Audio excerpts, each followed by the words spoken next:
Guitar Stories Podcast, your #1 show for everything guitar. Go. Hello! Hello! Dan's had a haircut. I just want to be the first one to say it before everyone says in the comments. You are looking fine. Thank you very much. You're welcome. Yeah. People said I look much younger. Yeah, you do. Okay, fair enough. Yeah, I mean, we're talking at least 6 to 7 months younger. Jealousy. Yeah. Did you already make this point? I am not hearing you very well, Dan. You are breaking up all over the place. Oh, that sucks big time. That really sucks. Let's just check that everybody can hear us, and maybe it's just me that's having issues hearing Dan. Yeah. So I've just got to address something actually while we can't hear Dan. It's not me that's late. It's not me. It's Dan having internet issues and having to reset the router again. As proven in the fact that his audio isn't working. So. All right, now try again. I'll just reset the audio. Now you should hear me loud and clear. That's beautiful, Dan. Awesome. I don't know what you did, but it fixed it. Hello to everybody in the YouTube chat, watching, listening, and Dan just did a Jedi mind trick. These are not the droids you're looking for. But this is the podcast you're looking for. I thank you. Hello to everybody also listening to the audio version of the podcast. I know you can't respond, but we don't care about you any less. We do enjoy the fact that you're probably, I don't know, doing amazing things and listening to the podcast. I wonder what you're doing. Let us know. This is episode 29 of our weekly podcast. 29. So the big 3 is incoming next week. Yeah. I'm excited. I mean, I'm genuinely excited anyway. I'm pretty happy to be here talking and hanging out with you, talking guitars. But I remember when we did 7, and you said, now we've done 7, most things fail before they get to 7, or something like that. If you make it to 7, then you're going to make it further. Yeah, we did. So, and with us are like 47 more people that made it to episode 29, which is amazing. Hello, everyone. Hi, everybody. We had a super chat as well already, which is insane. I want to say thank you to Chad Boston. And he says, a big hello to start the super chat train. Well, it started. Let's add some more carriages on and pierce some snow. Have you been watching? Watch the latest episode? Oh, man, it's Tuesday. And you know something? That's when the episode gets released. So after we finish this podcast, in case you don't know what we're talking about, Dan and I now watch Snowpiercer. And are you enjoying it? What episode are you on? Still season 1, or have you progressed? I just finished season 1, so I'm picking up slowly. Oh, let's not do any spoilers, but yeah, it's good, isn't it? Mm-hmm. Oh, I want to talk about it. You have to just watch all the new ones. Yeah, next week. All right, I promise, next week. You got 1 week to watch like 4, 5, 6, 7, 8 episodes. I don't know how many there are so far. Nah. Fair enough. I'll make it next week. We have someone called Liverpool in the chat, a Liverpool supporter. I don't really talk football because I'm not really into it, but seeing the Liverpool emblem and crest makes me feel a little bit reminiscent of the past when I did care about football, and Liverpool would have been the team that I wore. Oh, guten Abend. Oh, wow. Guten Abend. So, I guess we should say that we have a very, very special guest on the show tonight. We've got Steve from Boston. Yep. Dan, have you chatted with Steve a lot in the past? Yeah, several times during YouTuber events, and I really liked your introduction in the YouTube description where you said he's like the godfather of YouTubers, because he is. I mean, not just because he's like a more mature guy compared to the likes of you and others, like I know Hunter Engel or those kind of guys, but also because he's such a nice dude, and he always, he's always so positive. It's pretty similar to, how we try to be online. And I really like him, and I'm glad to have him on the episode and hear his guitar stories, because I know he's got some interesting stories to tell. Oh yeah, and I'm just gonna bathe in his voice tonight. His deep baritone. So if you don't know who Steve from Boston is, where have you been? And if you really, really don't, his voice is absolutely wonderful. And he plays guitar. I can't do his accent, but he's got a wonderful accent. I love Steve, and I'm very excited to have him on the show. But before we do, Dan, we need to do some guitar news. May I? Yeah, please.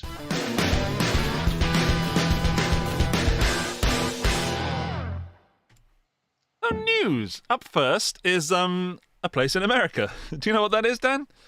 There's the smokestack. Can you read it on the screen? It says Gibson. Oh, that's Kalamazoo. Yeah, and it's the factory, which is now Heritage Guitars. They took over and did all the machines and are still making guitars, and they're really, really good. It's also going to become a Hard Rock Cafe hotel. Interesting. I don't know if it's news really, but it happened and it is new.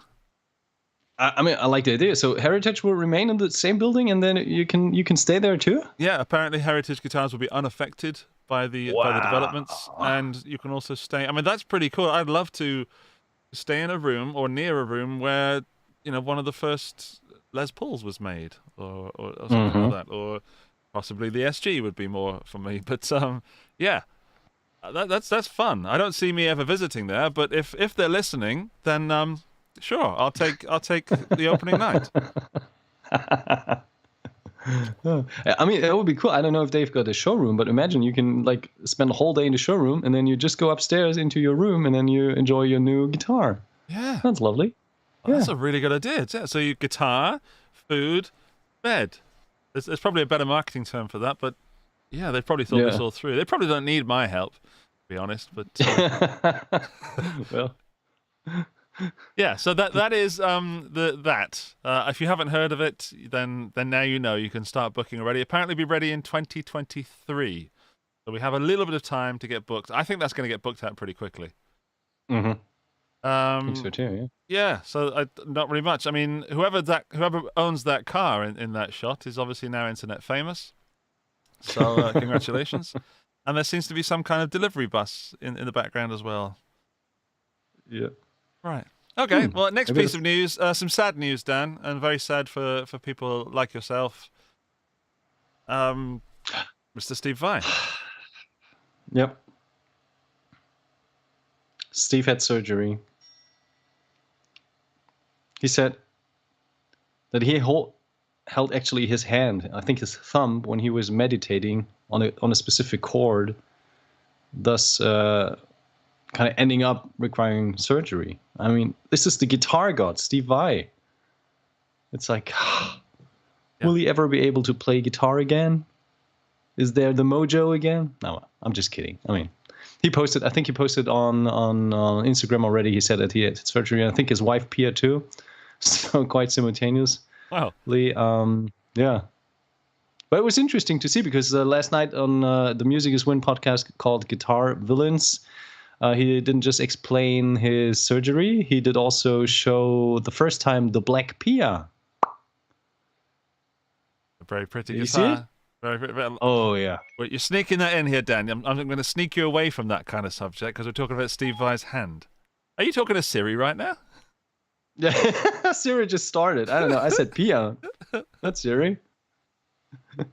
All right. Yeah, I feel very sorry for Steve, but it does answer a question or a subject I was thinking about recently. It was like Steve Vai is almost superhuman, but he's getting older, as we all are, and I'm getting older. I'm not even 40 yet, and I have issues with my fingers. I broke my hand a few years ago. That causes me problems. But I often wondered, about Steve Vai, when or how long can he keep that up? How long can his body be reliable, And not just Steve, but generally guitar players, if we don't look after ourselves, which I'm sure Steve does.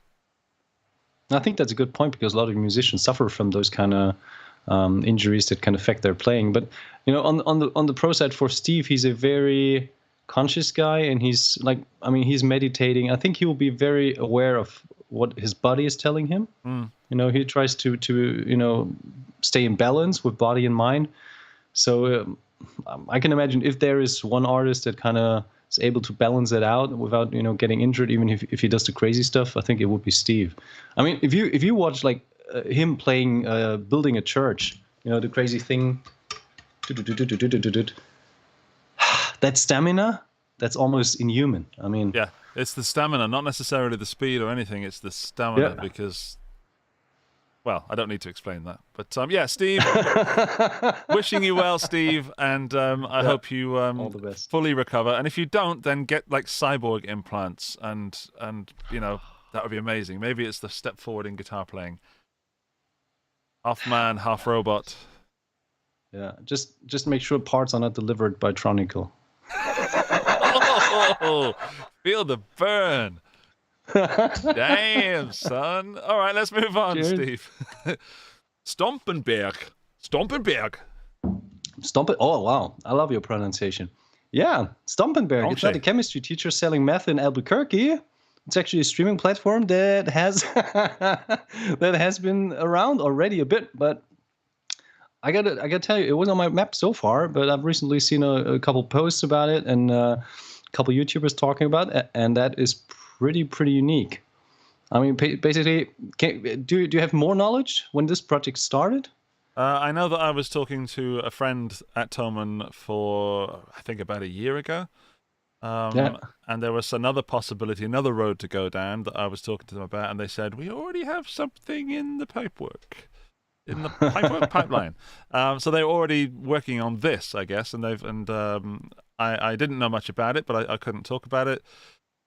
But I probably will end up making a video of me farting around with it and name it something clickbaity like "Am I out of a job now?" Something like that, just because I'm into annoying people recently. But what it is, it's a plugin on the website, so you just go there and it has these samples, as you can possibly see on the screen now, blues, hazy, jazz, which you have on the Thomann website anyway, and then you can select which pedal that you want to try out, and you can actually turn all the knobs and do that live, turning speaker simulation on and off. You can change the cab, and the important part is you can upload a sample of you playing, so you can DI your guitar into your audio interface and upload a sample of you playing, and then put that through the pedal. So that's very, very cool. And that's there is someone else that does something similar, and it's completely escaped my brain the name of the people that do it. Oh my! You mean Tonepedia? Tonepedia. Thank you, Daniel-san. Yeah. That would have been my next question. If you think that they are unemployed pretty soon, because I really like that kind of streaming idea.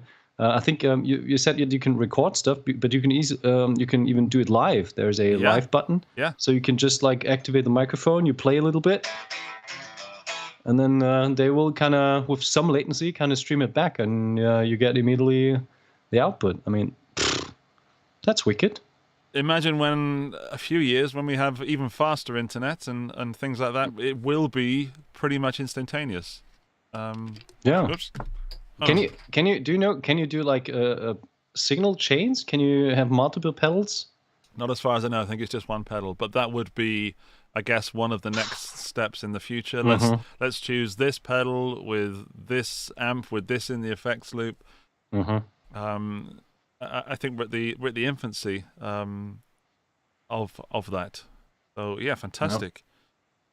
Now, I mean, you could even like think into two directions. One direction would be that, I mean, how comfy would it be to actually test drive pedals without having to go to a store? So they can basically just disassemble the pedal, measure the parts, install digital parts, and put it in their system within a couple hours after release.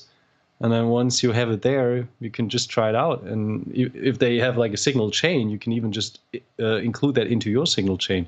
So you have your like go-to tone, and then you can A/B. So that is pretty rad. And the other thing that it might be like a crazy idea because of latency and the bandwidth issue, but I mean, it also is a little bit like Amplitube. True. You're absolutely right. Add a little bit of a gain stage to it, and then you've got a pretty decent tool. I mean, nobody would have thought about like streaming games, live streaming and being able to play a game in real time. And nowadays you can do it. I tried it on my iPhone and played PS4 on the iPhone. Well, what we're doing right now, this live podcast with you on video and me on video and everybody watching and joining in. Mm-hmm. I mean, what will they think of next, Dan? It's making us sound old. Cool. Who would have thought? Who would have thought? There is one more thing I just want to put in the news that I didn't get to actually prepare something for, but Amplitube, as you mentioned it, are giving away the SLO amp for free. Awesome. So we were sponsored by Amplitube recently, but we're not sponsored today. However, free stuff is cool, and I think until some end of March or very, very soon, but certainly this doesn't last very long. You can get the SLO amp and I believe some Satriani presets or something for free. So so go do that. Go and sort that out. The one thing I must say to defend YouTubers and people that do what I do is that this Stompenberg will not replace personalities of people that you like to watch and are entertained by. Of course not, because there's much more to it. It's it's more than the sum of its parts. Yeah, it is. But actually, the IQ Multimedia Soldano preset is pretty cool. It will be available until the end of March, so March 31st. And like you said, it includes a couple presets, not just Satch, but also Gus G, Marty Friedman, and even Slash. So if you have Amplitube, if you want it, for instance, on the podcast, or if you bought it, I think the only thing you need to do is to start it and then restore your purchases.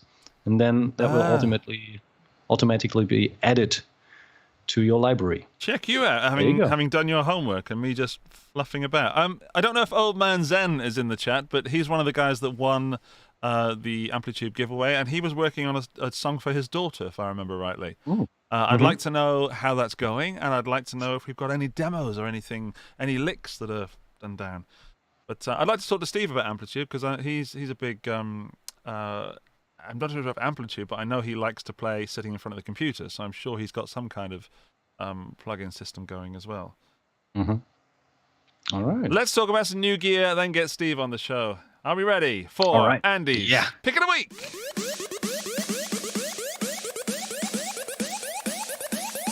Andy's Pick of the Week. You'll love it. Right. First up is the Wampler Ratsbane. This is actually in my hand. Here it is. This is a rat, but a rat with more. It's. I did the video on it, but I can sum it up in the fact that it is smaller than a regular rat. It's more expensive than a regular rat. It's kind of more hi-fi than a regular rat, but it has the voices on here are brilliant. You can really get some great.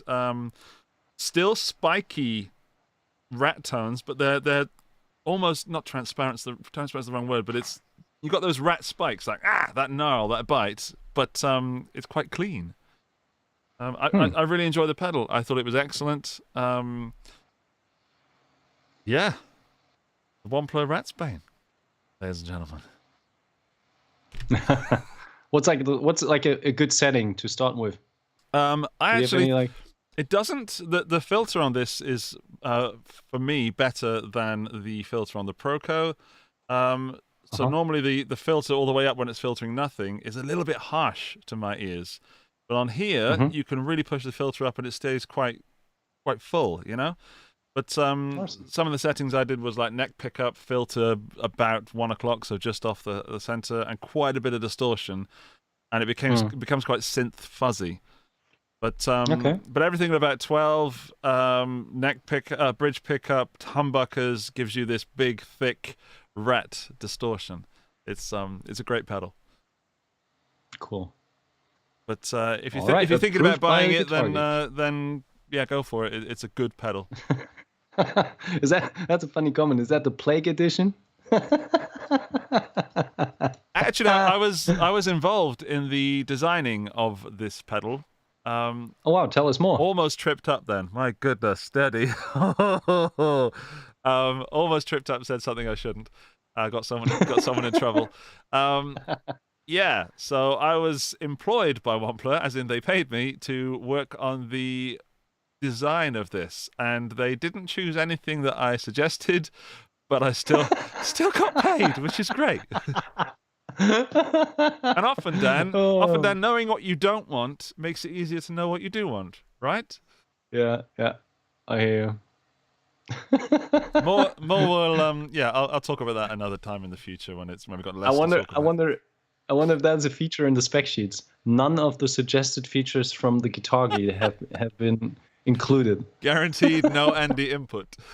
All right, so that's enough about that because they didn't choose my stuff. right. Harley Benton have got some new additions, which Oh, wow. yeah, we got it's the SC550, which we know and possibly love, but those, Dan, have EMG pickups. Oh, I was about to say these don't look like Roswell's, right? Nope. Interesting. You've got... What are these, like passive pickups, right? Hang on. EMGs. I don't actually know what the pickups are. I don't know what they chose. Does anyone know in the chat?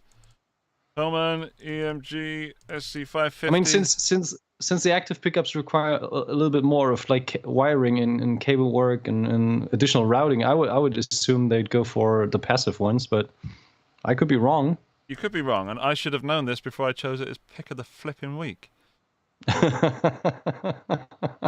But, so well, we can wing it. Like, what's the retail price for these? Because that's quite a big improvement over the. I mean, my personal opinion, but quite a big improvement over the Roswell pickups. Yeah, well, tone wise. I'm glad you asked, Dan, because I've just happened to remember by doing this.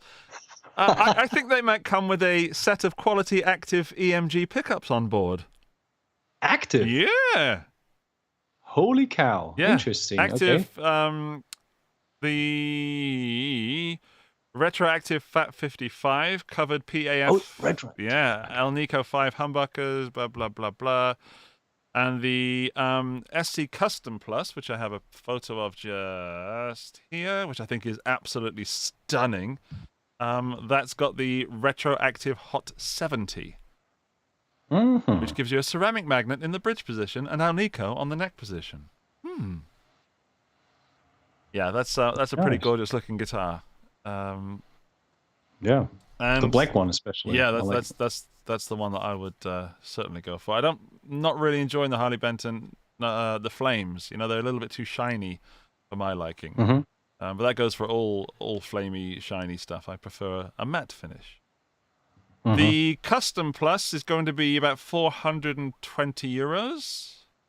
All right. Okay. That's the EMG, and then the Custom Plus with the Floyd Rose is 520 euros, so another $100. Fair enough. Okay. But well, it's not necessarily a cheap guitar, but it's definitely provides a lot of bang for the buck, obviously. Yeah, and Harley Benton are trying to move into the more mid-priced guitars and more expensive than just entry level, so that seems to be a good move. Yeah, really. Okay. I mean, full disclosure, we can give a little bit of additional information. I mean, that's definitely a smart move because if you're considering the current situation, container shipments are getting more and more expensive, and the production queues are longer and longer. So the factories already have to squeeze in a lot of quantity.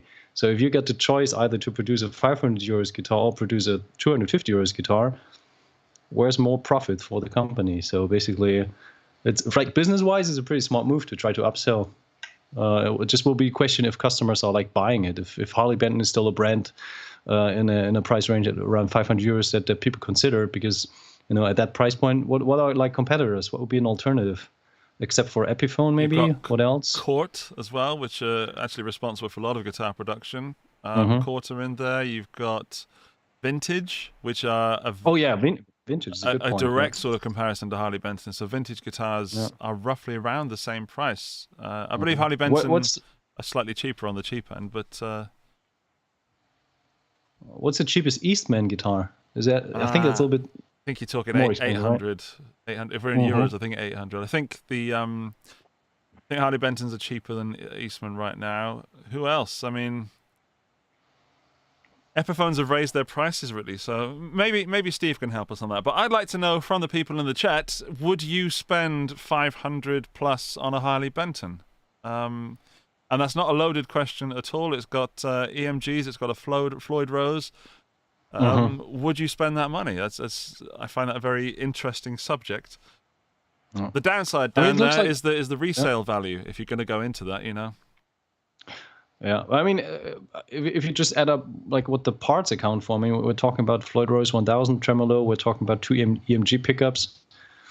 I mean, if you buy those aftermarket, it already adds up to quite a steep amount of money. So I especially like the Floyd Rose equipped guitar because that's rather like a inexpensive alternative for people that are looking into maybe buying an LTD or something, but are not like do not have enough cash to buy like a 1000 LTD 1000 in Eclipse or something like that. So yeah, it's always a good alternative. I mean, it's great. Basically, really, I love to see that there are so many companies like Chord and now Harley Benton offering high quality guitars at the lowest price point. Not to mention that also Ibanez has a lot of great entry level guitars, but not Les Pauls or single cuts, so to say. Dan, we went almost half an hour, Dan. I think that's a record actually. I know. I know. You said Eastman. Did we mean Eastwood? I think we did. Or Eastman. I don't know. One of those two. No. Eastman, right? That's the Les Paul style guitars that come from China that are kind of high end, right? But I think they start about $1,000, so I really don't think. All right, that could be. Old Man Zen is in the chat. If you just joined us, or if you let us know how you're getting on with Amplitube 5. That would be great, and I hope your song is going well. Eastman acoustic, $1,400. Some people would. Well, I don't know if our chat is a good sample of people for Harley Benton, but it seems that they think that it is too expensive. Generally, I'm just as a generalization of what people have just written. We've got as far as I'd never buy a Harley Benton. Okay, to it's something special like a good baritone. So I understand that. Yeah. I mean, if you go niche when it comes to guitars, it's always a good idea to buy like very inexpensive in the first place to see if it works for you. Especially baritone guitars are not for everyone. 7 strings, 8 strings. Yeah. So yeah. Amplitube update. All working on recording the song. It isn't an original. I found it interesting, although not everything's been positive. The default package is geared heavily towards gain. I would agree there. Well, go get yourself some more gain with the SLO free giveaway. We're really going ahead this time, so I'm going to get rid of that Harley Benton, and we're going to talk about my final thing, which is the HX Stomp XL. Wow. That's tiny. Well, it's not as small as the HX Stomp, Dan. It's the XL. Yeah, no, but it's still tiny. It's got so many knobs and switches, and even in display. Is that like touchy? No. Hang on. Wait. Edit this in. Yes. We can cut it afterwards. All good. I did look up at the specs on the Line 6 website, and it seems it is a stump with some extra buttons and some extra functionality, and I think a little bit of extra power, but not that much. It's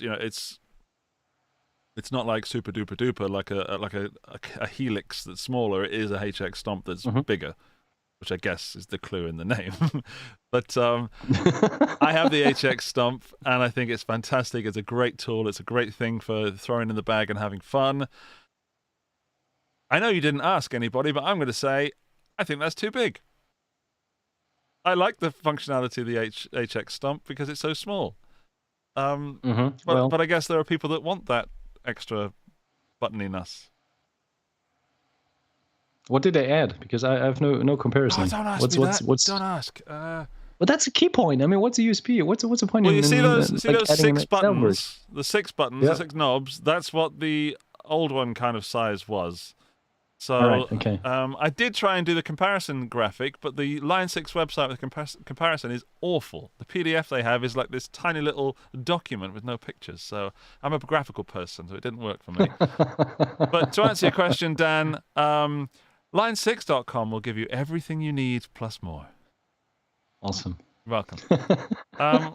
Yeah, and I just want to look at the pictures, really. You know, that's all I'm good for. The volume button, the volume knob, I should say, is now on the back, which I've never seen before on a pedal. Yeah. Or have I? Oh, maybe I'm taking that back. Maybe old school little knobs on the back of an old Boss that I had. But it's spring loaded, so unless you press it in, it won't get adjusted by cables or anything, which I thought was interesting. Oh, great. I like that tone lock functionality. That's pretty cool. Yeah. I'm looking forward one day to pressing the volume button and it just shooting out across the stage. Oh, no! Hitting the person in the first row in the eye. But that's not a comment on Line 6's build quality. I just think that's funny. Yep. I have no issue with Line 6's build quality. Dan, I'd like to know your picks of the week. Is that okay? Yeah, sure. Okay, then. Dan's pick of the week. Dance, pick up the week. Dance, pick up the week. All Your right. pick of the week, sir. Would you like the first one brought up?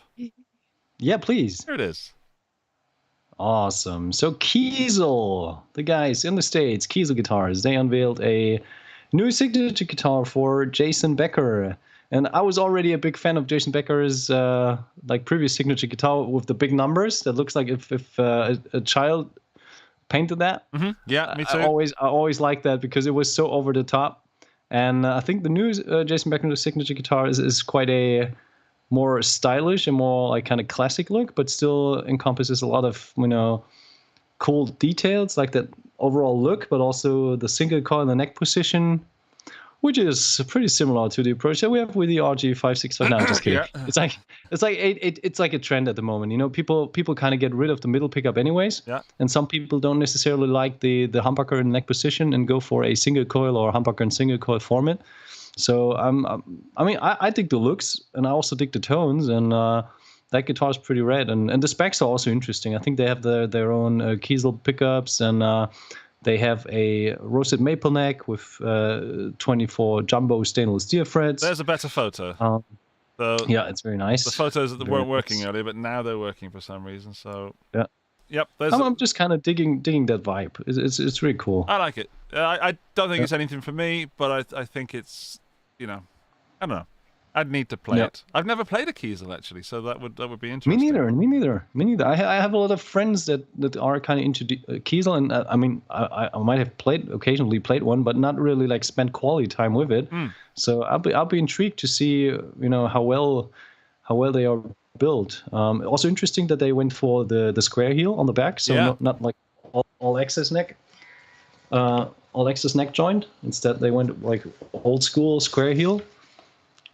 Probably something that Jason specifically wanted to have. What I find interesting about that guitar is it's a US made model that clocks in at 2K.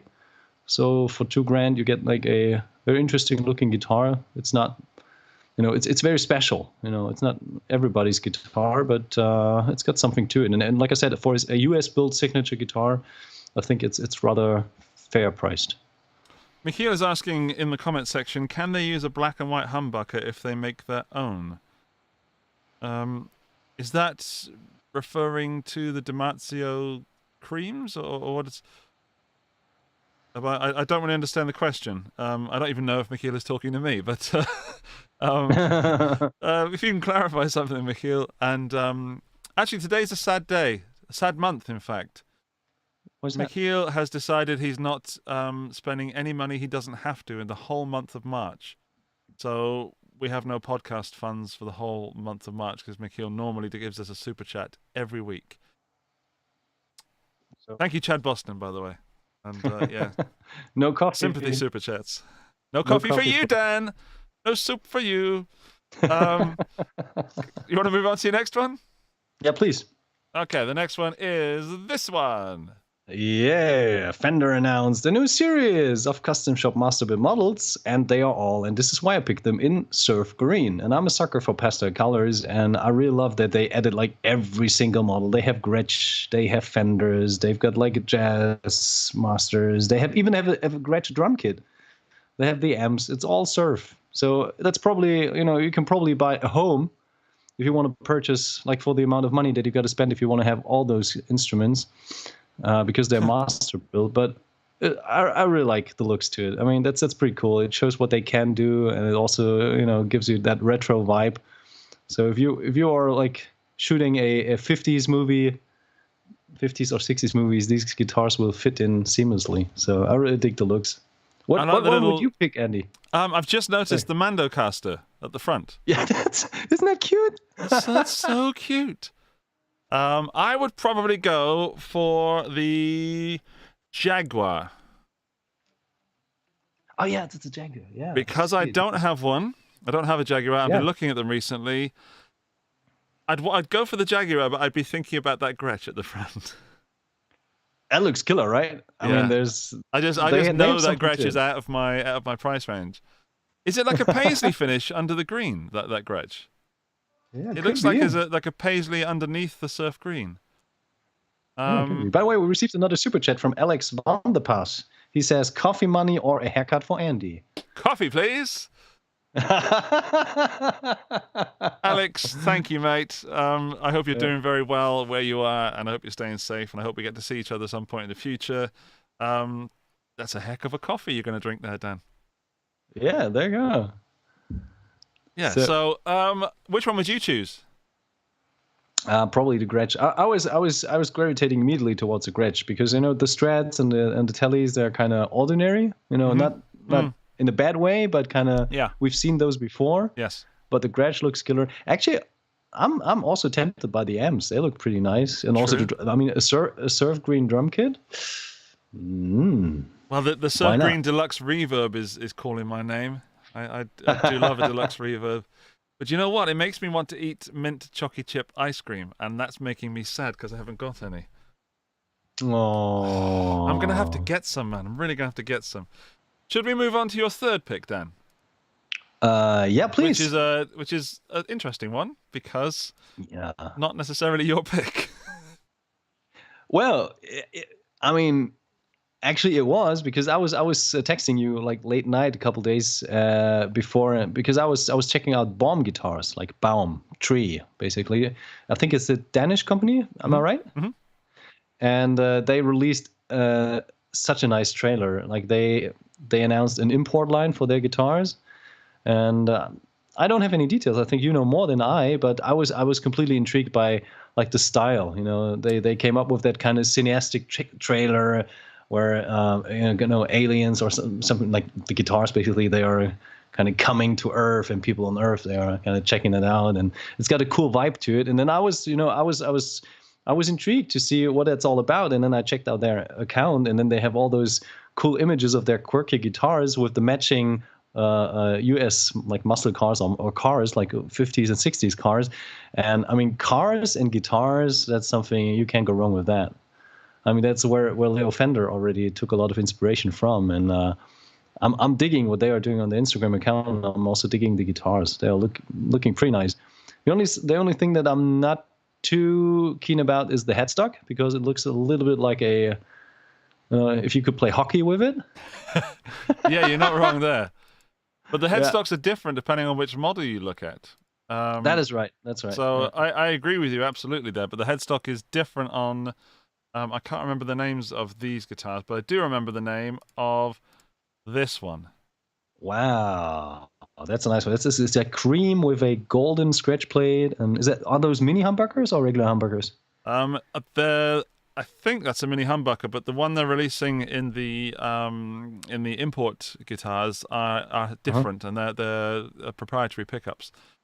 All right, but that guitar just makes me feel a little tingly. Down in my Netherlands. It even's got the Bixby Wiggly Wiggly. It's called Wiggle Wiggle, and it's got a proprietary bridge as well. That guitar looks pretty nice. I mean, what shapes went into that? I'm having a hard time kind of describing what you see. It's like. I didn't get a bigger picture. It's called the Wingman, that one, the white one. And the reason I'm picking on that in particular is because I have one coming in August or September. Because I've been chatting with them for the past. I've been aware of them for at least the past year. Because as you said, their Instagram is phenomenal. It just turns me on. And you even sent those pictures to me and said that's possibly something for you, Andy. And it absolutely is, but we had to put it in yours because I already had 3, which is, but that's a sneaky one. It's. I just think those have got so much potential for the quirky guitar lovers out there. Of course, if you're more into your vanilla sort of guitars or pointy things, that is nothing for you. But for someone like me who likes to spread my joy around a little bit, that just pleases my eye. It's just so gorgeous. But it's this kind of jazz master. There's a little bit of Firebird in there. What I like is the body is a little bit bigger. So that's going to fit a big person like me quite well, I would say. But very excited about receiving these. They're trying really hard to get them built. They seem like really nice guys. I had a chat with them the other week, and I think so. I think we should get Steve on, but before we do, we just wanted to decide what the pick of the picks was. But have you got something special this week, Dan? Yeah, Rosalie, my daughter, she built those little signs. So we have 3 categories: burn, which you never do it, but like, don't take it literally. Borrow or buy. So it's a pick of the picks. By the way, Steve's just gone to get a coffee, so he can't join us for a moment. He's writing to me in the chat. Steve will be back with us in a second, and he'll be joining us. So it's like the F, marry, or unalive. I've been really being careful. Buy, borrow, or burn. So we have 6 picks this week. Let us know in the chat what you would buy, what you would borrow, and what you would burn. So just to take you through quickly what we had the Kiesel, the Jason Becker. We had the Fender Surfy Surfs. We have the Baum guitars, and that one in particular. Then we go to my gear scene. We've got the HX Stomp XL. We've got the Harley Benton collection of EMGs. And we've got the Wampler Ratsbane. So let us know what you would... What you would buy, what you'd borrow, and what you'd burn. All right. Shall we do it on our end? Yeah, go on then. You go for it. What would you buy, Dan?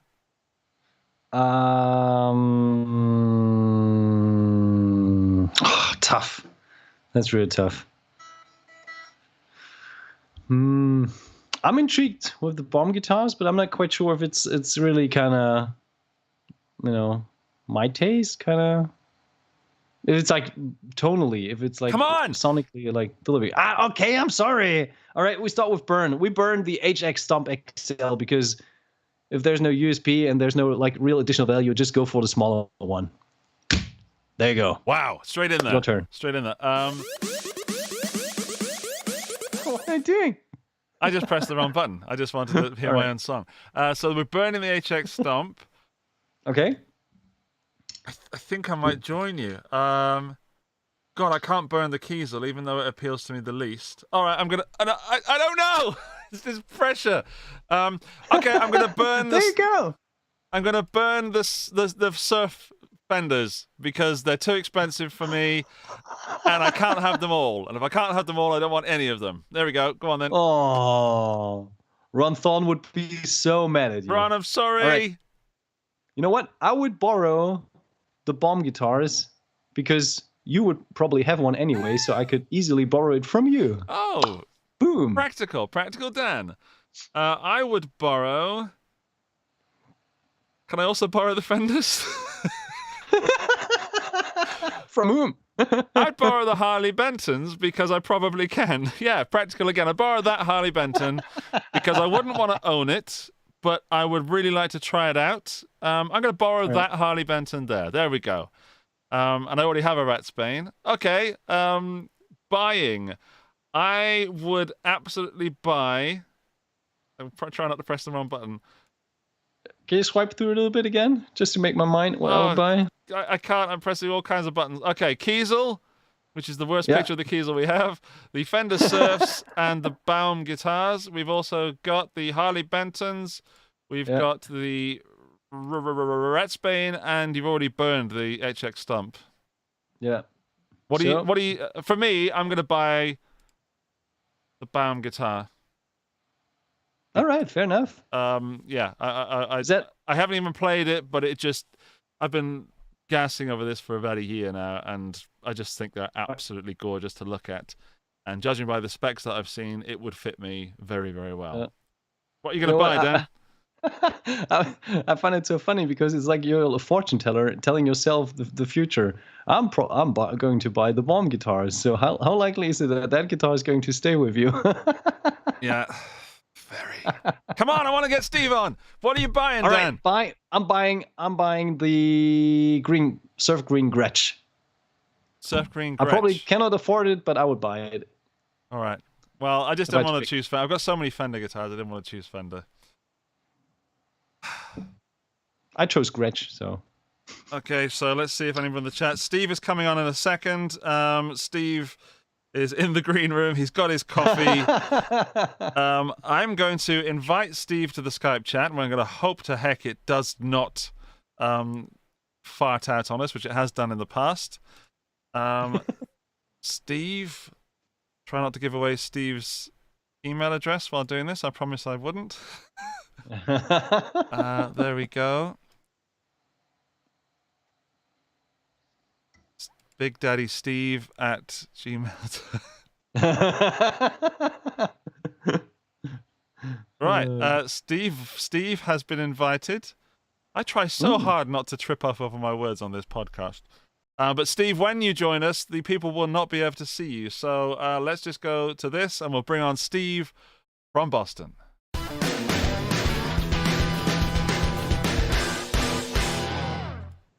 So, Steve, are you there? I can't hear Steve. Can you? I cannot hear Steve. We can't see him yet because it's not going to work. But it just takes a few little clicks of the button. There he is. You should be able to see Steve. I see Steve. I do not hear him. Nope. Looking fine though. I'm enjoying the hair. If you guys could see this, you can't wait till you can get Steve on. He's looking great. Steve, you can hear us, I assume. Yes, he's. Maybe it's at my end, guys. What happens if I maybe end this Skype call and restart the Skype call with you both? All right. Before we go blaming a Bostonite. Is that the right word? Bostonite. All right. We'll find out in a moment. All right. See you guys in a moment. I will end this call. But you guys on the podcast, do not go anywhere. I am starting a new call with Dan and Steve.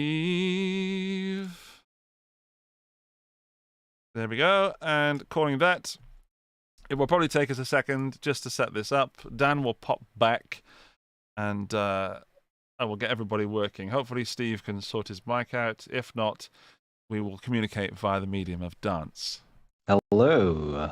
Hello, back. Daniel-san. Let's bring in the guest, which is there. Okay. Steve, I can see. Steve, I cannot hear.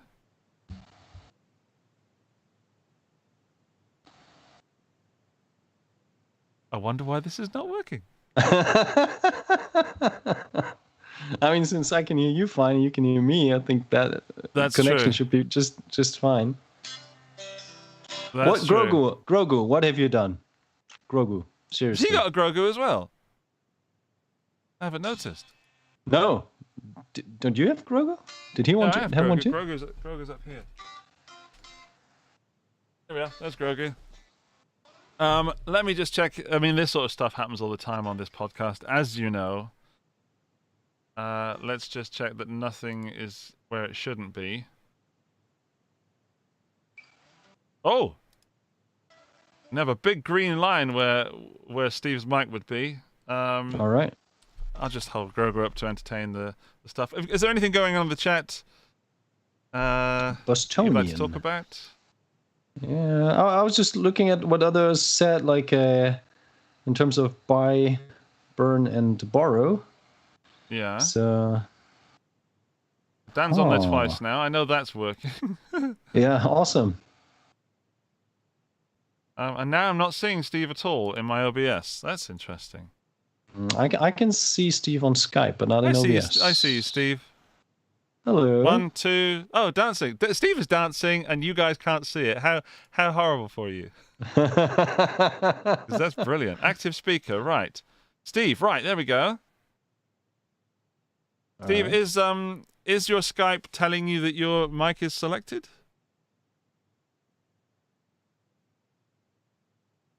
Just if it were working, then Dan would be able to hear you as well, I would assume. Is that correct? I'm not hearing anything. Not hearing anything. He's giving us the finger wag of wait a minute and leave me alone whilst I sort something out. Why, yeah, yada. He can obviously hear us. All right. He's got a mixer next to him with thousands of faders. Maybe it's one of those. You think he muted himself? Unmute you. Come on, Steve. I want that voice. I need that voice. Oh, Valeria says there he is. Oh, you can see Steve now. That's good. So we can see you. We just cannot hear you. Oh, my goodness.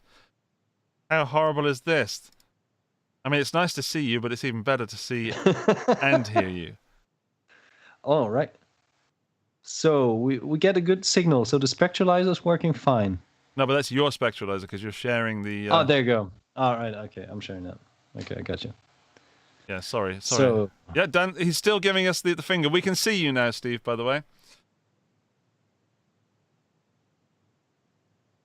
Ooh. So excited. No, I will let you know because when we can hear you, I'll go like this. Hey! Because I'm British. Which is the same sound you get if you drop a glass or plate on the floor in a restaurant, by the way. That's how you know how someone else is also British, because someone else also simultaneously goes, "Hey!" Oh yeah!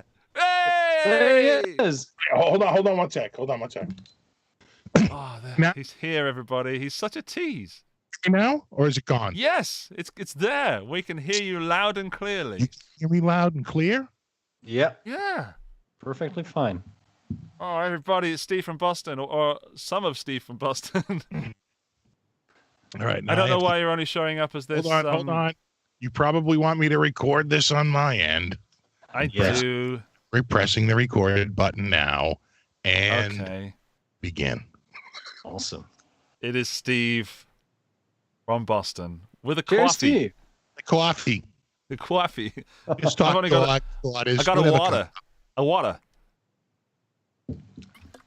So There everybody it in the chat, give a big warm welcome to Steve. Steve, thank you so much for joining us. It is so nice to have you here. For some reason, you are minimized in this chat. I have no idea why. I might be able to fix it whilst you're talking to us, but I might not. Give us the white screen, Steve. Yeah. Did I just freeze? Oh, there I am. Place guest here. Nice. Yeah. You're the guest, Steve. Get out to the inner bounds. We also have issues with Dan coming in the Skype sometimes, but what we do is have a lot of fun. And I just said do. Let's do this. Yeah. All right. So get your questions in for Steve in the chat, and we will scroll through them. But welcome to the Guitar Stories podcast, Steve. It's a joy to have you here. I miss you, I love you, and I hope we get to see each other soon. If I thought today was going to be the day that I was going to cry, I would not have believed it. Why, I oughta. Don't make me come over there. I genuinely miss you, Steve. You're one of the nicest people I've ever met, and I hope that this madness stops so we can actually get together again at some point. Yeah, the funny thing is, I was getting kind of sick of it. I did a lot of travel in 2019, like about 38,000 miles of travel in 2019. Wow. And I can't believe how quickly I started to miss it. Yeah. Very quickly, I was like, oh, wow, I really, really miss everyone. I think it didn't really hit me till NAMM. Yeah. It was a nice little break for a while, but boy, you get over it pretty quickly. Yeah. Yeah. So you mean not NAMM, or like did you do anything NAMM related? Were you online doing NAMM stuff? Not really. Like most people, I just probably did a show that said no NAMM. Who would do such a thing, Dan? Now what do we do? That's our content scuppered for the next 6 months. Exactly. First up, Alex Van der Pas, who did a super chat earlier. So Alex asked, Steve, can you please teach Andy how to pronounce Boston? It's pronounced Boston. Boston. Okay. Boston. It's tricky. Carl Golden is also in the chat, and he says, Steve, the legend himself. Carl. We hung out at a Chinese restaurant in Anaheim one night. It was a lot of fun. And yeah, with Mike, Johnny Guitar Skeptic. Good times. See, those are the moments you miss. Yeah. Not walking around the trade show. You know, it's running more around the sitting show. around the table at night, having a lot of fun and hanging out with your friends. That's the real fun of NAMM. Or showing someone around who's never been in NAMM before, like a first NAMmer. That's a good fun time, but they're over it in about a day. I remember I had one of my friends who had never been to NAMM. But, he's in a business that does a lot of trade shows. And we're about 2 hours in. He goes, yes, this is pretty much a trade show. I was like, yeah, pretty much. That's it. I've only been twice. I'm by far a veteran. What was your first NAMM, Steve? 2014, January 2014. All right. Yeah. Well. And how was your last NAMM compared to your first? More packed, right? Because my first year was quiet because I didn't really know anybody. It was a little boring the first time. Okay. Right. Because it was didn't really second and third years when you really started to hang out with people. That's when it really started to take off. First year was kind of boring. You walk. How many times can you walk around the same trade show? I'd seen the whole thing in about a day, maybe 2 days. And, but the last time I made a huge mistake. I only went for 2 days, and it's just not worth the time in the plane, and all the hassle it is to get out to Anaheim and in a hotel room for 2 days stay. It just isn't worth it. And I really regretted it. Having to get up. I got there Wednesday night and I left Saturday morning. So I was only there for a full day Thursday and full day Friday. And then gone after that. Was that last year when you only spent 2 days? 2020. Yeah. I think, didn't I invite you to the Vice show and you couldn't come because of that? Yeah. There you go. Yeah. No, it really sucked. It was you're right. And then I got home and they're like, oh, by the way, pandemic. Yeah. Oh, great. Yeah. And now what could go wrong, right? So it's like, it was, worth it, right? It's like so many hours in a plane. It's like it's a big long trek to get to the airport. You're sitting at the airport forever. You're sitting on a plane forever. It's like an hour's drive from the airport out to the hotel. It's like Anaheim isn't right there. By the time you're done and you spent all this money, just even one more day would so make it worth it. My God, for 2 days. It was just, What have you got against sitting places? I was sitting here, then I was sitting there. Yeah. So much sitting. There's a lot of sitting, quite honestly. What I heard was, I hate a lot sitting. Of yeses and no's. We're from Europe, dude. Yeah, what way? That's a freaking long way. You know how I knew I wasn't in Europe? How? They had ice. And I'm sure the water was not The art sparkling. of frozen water has eluded them. Steve, we've named this video, or at least I named this video, 50 Years of Guitar Playing, which seems impossible looking at you, may I say. Yeah, way to date me, bro. Well, you gave me the info. You gave me the info. We're called the Guitar Stories podcast. We want to know your guitar story, and how the hell have you been playing guitar for almost 50 years? How many years are you at? I'm at 49. Damn, son. Well, no, this September will make 49. So I'm at 48 and whatever, a half. So what happened was, my friend Michael Arsenal was over the house and we were playing.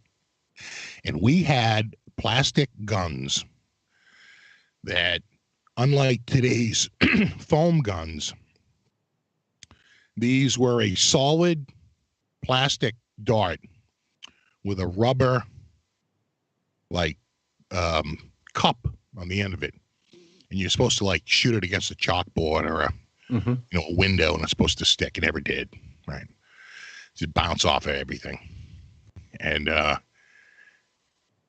it was just spring loaded, right? You would load it in, and it would cock, and it would load in, and you'd shoot it, and it's like.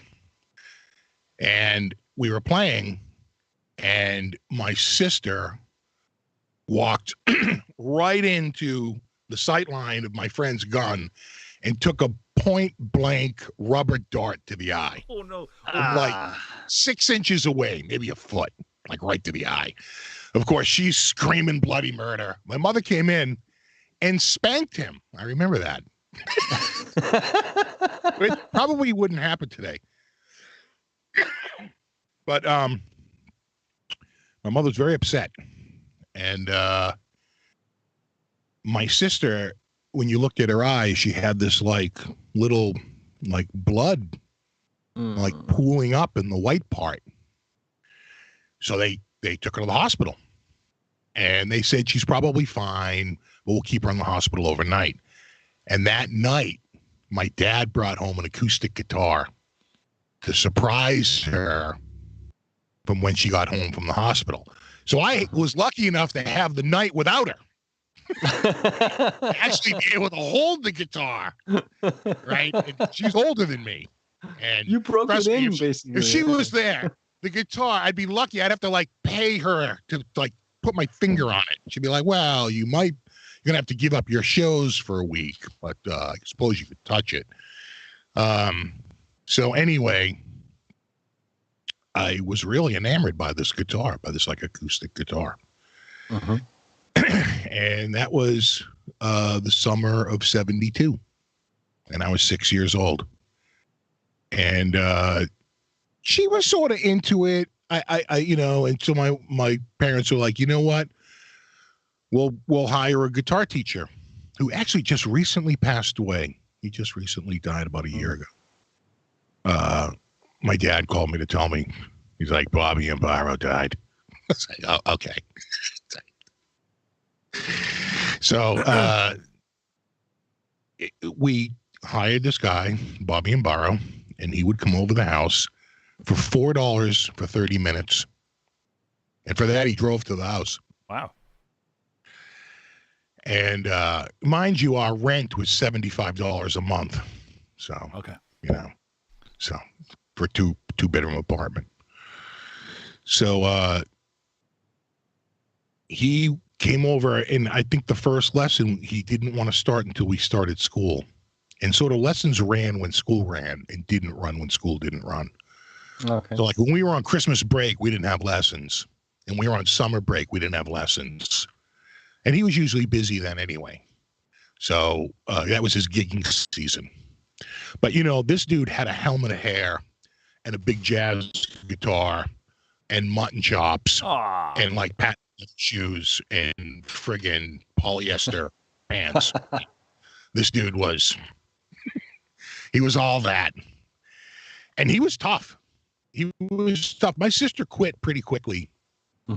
She only lasted a few weeks, but I went for 4 years. And we were up to like we were going through the Mel Bay book. I think we're up to like book 3. And we were starting to move out of first position, like, and adding more keys. We're up to the key of like not just C, but also G and F. And then we started to add the key of D, right? And B flat, right? You're slowly working your way around the circle of fifths, right? Right. Adding more accidentals as you're going through. And so I started, really, I could probably pinpoint it to the first Wednesday after Labor Day, because we would start school that Tuesday, right? We'd start the Tuesday after Labor Day in 1972, and I'm almost positive our lessons started on Wednesday, or Wednesday night, and It was he was good. He was tough. I found some of my old books, and he would write in the top, like in giant capital letters, "awful," and underscored twice and 2 big exclamation points. And I actually remember him writing that. And I remember him asking me, "Do you know what this says?" And I went, "A wereful?" He went, "No." It says "awful." Is that how you did this week? Oh, well, that's according to the date on it, I found it. According to the date on it, I was 9. Wow. I was 9 years old. So he was, he was tough. Yeah. And, I was just sort of like okay with the lessons. I was just like, whatever. Went on for 4 years. And the best lesson he ever gave me was my second to last lesson in the spring of 76. He didn't come back in the fall. I would have kept going. But for whatever reason, he just wasn't doing lessons anymore. He gave me up. He didn't want to come back. Oh. But I was probably one of his best students. I mean, I was going for 4 goddamn years. I was going through those books pretty quickly. I look back at that material. I don't even think I could play it now. It's pretty complicated. A lot of chords. I'm looking at those. Was I really reading those chords? And I was, Wow. And but my second to last lesson. Let me see if I have I have acoustic. He shows up and he goes, "I just want you to do just do this, right?"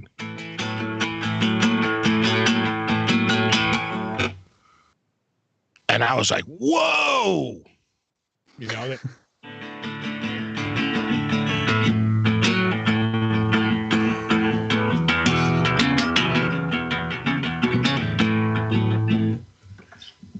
So I'm like, that's my second to last lesson. So he comes back the next week. I remember my mother telling him he's never practiced more than this week, ever. This was his biggest week ever practicing. And when I played it, I had it nailed. I was nailing the changes, and he's soloing over it. And I think he's going like, "This is pretty good." It was. I just totally remember that final lesson of just us playing the blues for 30 minutes. Me going through it, and he'd say, "Okay." And he might have shown me to go to like like a dominant 7th chord or something like that. We can also substitute these dominant 7th chords instead of like just this thing here, right? You can just hit this chord here. There's a couple of things, and that was it. That was the last. And then I actually didn't play guitar for a while. I stopped playing for maybe 2 years or 3 years, and then when I was 14. That all came back. There was another kid in the group that was playing guitar and getting a lot of, I think accolades for it. And I was like, hold on. Hold my coffee. Let me get a guitar. And I ran out and I bought the Ibanez Les Paul. That was my first nice guitar. My Ibanez, it's like, what is it? It's like a 5360 or something. Thing like that. It's it's a particular model number. It was from either 75 or 70. It might have been a 76. I think 75 they still had the split block headstock. It's 76 they went to the tulip. It was kind of style.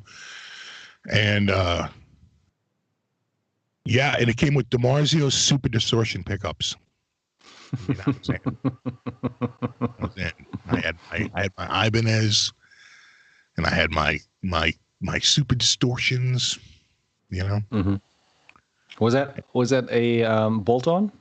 Oh yeah, Les Paul copy. Yeah. One of those. In fact, I was so lucky. I had told the story many times and how I sort of missed it and I regretted selling that guitar like a minute after the guy walked out of the door. I was like, "Well, what did I just do? Oh no! What just do? Just completely regretted it." And so I kept looking for one. I found one. It was kind of beat up. Those guitars are so old, they don't You know, they take abuse over the years. And I had a fan reach out to me. He says, you know what? I happen to have one, but it's been in a container by the ocean for a few years. And while the wood is fine and the finish is fine, all of the metal is really oxidized. I mean, like really, really bad. And he wasn't kidding. I mean, it was just going to be oxidized out. But it really only needed the bridge and the tailpiece, and a Godo just drops right in, you know, just works. So I got a Godo tailpiece and bridge, and spent a long time sort of like dressing the frets and getting all the oxidation off. And I had to clean up the electronics a little bit, right? They were so old and crusty, but I didn't want to replace anything. I didn't have to. And the pots came back with a lot of spray, a lot of work, and same with the switch. You know, it came back, and the tuners were actually fine. Whatever they used to coat the tuners seemed to be better than the rest of the guitar. The heel plate wasn't too bad either. You know, just a little bit of cleanup. And then I just went out and bought the pickups were really rusted. And I just went out and got DiMarzio Super Distortions just to sort of recreate it.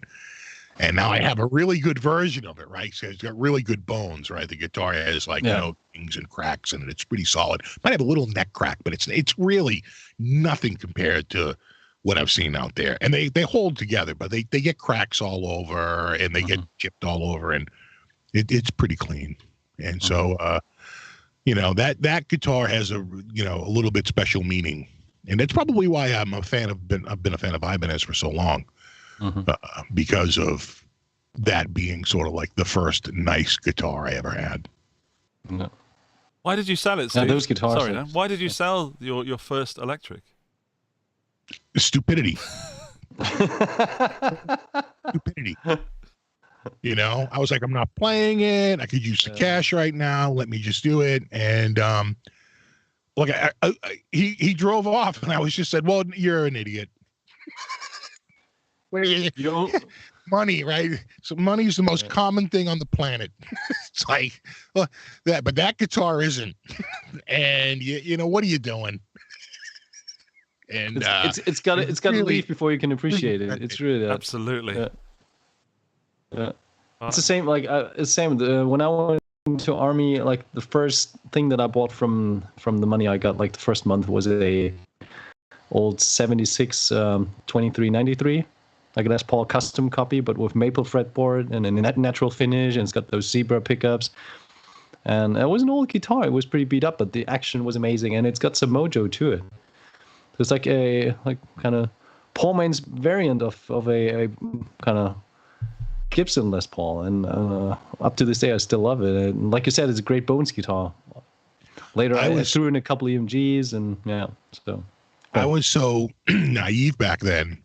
I just thought Ibanez was the import line for Gibson. I did. Well, probably the same thing, you know, just like what was it? Was it Tobias? What was the TS? Who was doing the Strats at the time? Tokai. Just like Tokai's the import brand for Fender. And they're going, yeah. I mean, there were so many floating around. I think you've got Greco, you've got Hondo, you've got Ibanez. I mean, but Greco had a better rep than Hondo. Yeah. Hondo had probably the worst rep of, like, compared to like Greco or Bernie or Edwards. I'd say Hondo probably had a worse rep than all three of them. You know, Hondo was really, I know so many people that had Hondos just because there was a dealer in town. And so a lot of my friends had Hondo guitars. That's what they sold. You know? I picked up an Ibanez 70s custom recently, about a year ago, was it, Dan? Remember I sent you photos? And I totally forgot that I have it until I've just done some work on the room next door, which is where I keep some of the guitars that I can't fit in this room. And I found it, and I wish it's now back at the back of the pile because I've got some new Ibanez guitars that need videos made for. But I cannot wait to dig that out, and I'd love to maybe send you some photos, Steve, and see how close that is to what you used to have. What color was your first guitar? Cream. Well, white. Oh. But even then, it was already starting to colorize a little bit. When I got it, it was about probably 4 years old from new. So that was so it didn't have the open book headstock. Right. So. Right. They just changed it. I think it was the first year they changed. Okay. It was a 76. Wow. That's what I have now. I have a 76 with because that's what I had. Right. I had a match what I had. So, and then adding the Super Disc. I can go grab it if you want, but it's I have a video on it and all the changes I made and, showing the transformation from, I'm gonna have to bring that up. I'm intrigued. A bit rusty. Yeah, gotta be like 2350 kind of ish in that ballpark kind of thing. I think that's what you're right. Yeah, I was probably saying 5320, but it's probably 2350, right? That sounds about right. It's it's cream and it's got a rosewood fretboard. It's a bolt-on. It's a beautiful guitar, and I kept the original pickups. I have them in a box somewhere, but they're really oxidized. I mean, what? I sold it. I sold mine. Did you? Bought the MGs, yeah, and I still regret that. Dumb me. Well, you guys want to talk Ibanez selling regrets? I got a good one. Well, then go for it. Yeah, sure. Yeah. So we had a guy come in with a Gem 777 in Loch Ness Green, number 117, signed by Steve Vai, and he traded it straight up, a straight trade, for a Fender, like elite jazz guitar. I forget what it was at the time, but that guitar is actually probably worth something too, because it was a very narrow window, and they were, was it the D'Angelico, right? The Fender D'Angelico series, where they got that New York guy to license them the look, but they made the guitar, but it was his guitar, right? And it was like his look, and it looked exactly like his. I think it was D'Angelico. I'm pretty sure it was, but it was Fender and D'Angelico. And they were $1,400 guitars, which is an expensive guitar in maybe $1,200 guitar in this is probably 88. Yeah, it's probably 1988. Wow. And they do the trade. Now they have one, right? So now they get two, right? So they already have one in the basement, number 234, I'm pretty sure. Wow. And that one's still wrapped in the plastic, and you can't touch it. You can't even look at it or keeping it. They wound up selling it years later for like $5,000 because they had one of the only ones that was still wrapped in plastic still in the case, untouched, unopened. Yeah. And so I'm like, I want that guitar. And they're like, because they can see me wanting it for a good deal. I said, I tell you what, I got a good deal on a Kramer, which I had a Kramer Pacer Deluxe, which came with a pickguard. It was kind of like the Imperial, but instead of no pickguard, it came with a pickguard. And I bought that guitar with a snapped neck, for $50. But I figured, that's a good deal. It came with a case. It came with a good working body. I tested it. The pickups worked. None of the electronics were bad, but the neck was snapped off. I mean, literally just completely snapped in half. And I said, he wanted $200, and they turned him down at the store. And then they got on a phone call, and I bought it for $50. And then they were enraged that I bought it for $50. And I said, well, you should have drove it better. I don't know what to tell you. So because I always kind of felt bad, I asked him if I could buy it. I said, listen, are you interested in this? If you're not, I'm going to buy it. And they're like, no, it's all yours. And they got off the phone. He goes, 200. I go, 50. He goes, 50. No. So I got that guitar, which I ordered a new Kramer neck. I got a rosewood neck, and I had the rosewood neck. I put that on it. And so I sort of rebuilt the guitar. So I had a working Kramer. I said, I'll give you the Kramer and another $500, which for them would be pretty good because they could easily get $500 or $600 for the Kramer at the time. And so they're like, okay, we'll do that, And so I get the Gem. I got it for about maybe 2 years. maybe 3 years. I want to say it was either I want to say like 1991. You know, I'm in school. I got to pay like my college tuition, and I'm broke, and I got no way to pay it. And I sold that guitar for like $950. You know, at the time, that guy flipped it like a year or two later for like $1,200 or $1,300. It made its way over to the UK for a little while. There were pictures of it over there. Number 117. It has the matching serial number case with the serial number right on the, you know, and it had the palm guard, right? Wow. Fully loaded. Oh, even had wow. had the palm guard. That's even rarer. Yeah. I know. Those are the rare ones. And the serial number matching case, which that's a little rare too, right? Because a lot of times you couldn't get the case with the badge that had the same number as the back of the guitar. And this could have ruined the value, but I quite think it saved the value. I had a friend of mine who was in the automotive business, and he was branching into the guitar painting business, and he cleared over the back of the guitar with polyurethane so that the signature would never rub off. It's underneath polyurethane. Wow. Now, to some purists, that may ruin it, but I'm telling you right now, it's probably got one of the strongest marks of anyone out there because they all rubbed off. So did it have any kind of doodling from Steve? Because some he just had one small little mark, like hash. It was like almost like almost looked like a Japanese letter, like a Japanese symbol. Like, you know, that's the closest thing. Yeah, some of those look like hieroglyphs, and some look like Japanese letters. I think he was pretty creative when he kind of signed those 777 guitars. And I got an early one. I think later on you didn't get as much on them. I think he was wearing down once you got into the 500s or 600s, right? Yeah. I had 117. He was all fresh. Yeah. Oh wow, that's a hell of a story. That one I wish I had back. Yeah. Is that your like the worst sell of a guitar, or did you have like anything similarly bad or even worse? Like a very bad deal. In terms of like turning out to be somewhat valuable, that's probably my worst. Yeah. All right. I can't think of anything else I've had. Like I had a Fender The Strat, which was actually a pretty rare guitar at the time. They had terrible quality control issues those years, 1980, 1981, 1982. And that's actually a funny story. My dad bought that guitar out of spite. Out of spite? Yeah, not out of love, out of spite. Yeah. Go on. Yeah, he was angry that a friend of mine like went out and got like a new guitar, and he was like, "What do you think, you're better than me?" And like,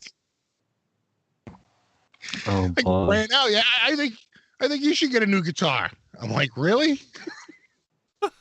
So like that spring, that was the spring of '81. So I get the Ibanez in September of 1980. And then it's like probably May or June. It was probably June, because I remember it was pretty late because we were out of school pretty quickly after I got the guitar. And we find a Strat, which, you know, I've got a rosewood stop tail guitar, and I want like a maple neck with like a tremolo, right? I'm very different from what I already have. So I see a Strat for $300 in the South End down on K Street. And I convinced my dad to take me down there. And he knows. The only reason why he took me is because he knew that he had been looking at these prices too, and he knew that it was a low price for a Strat. And every $50 matters in 1981.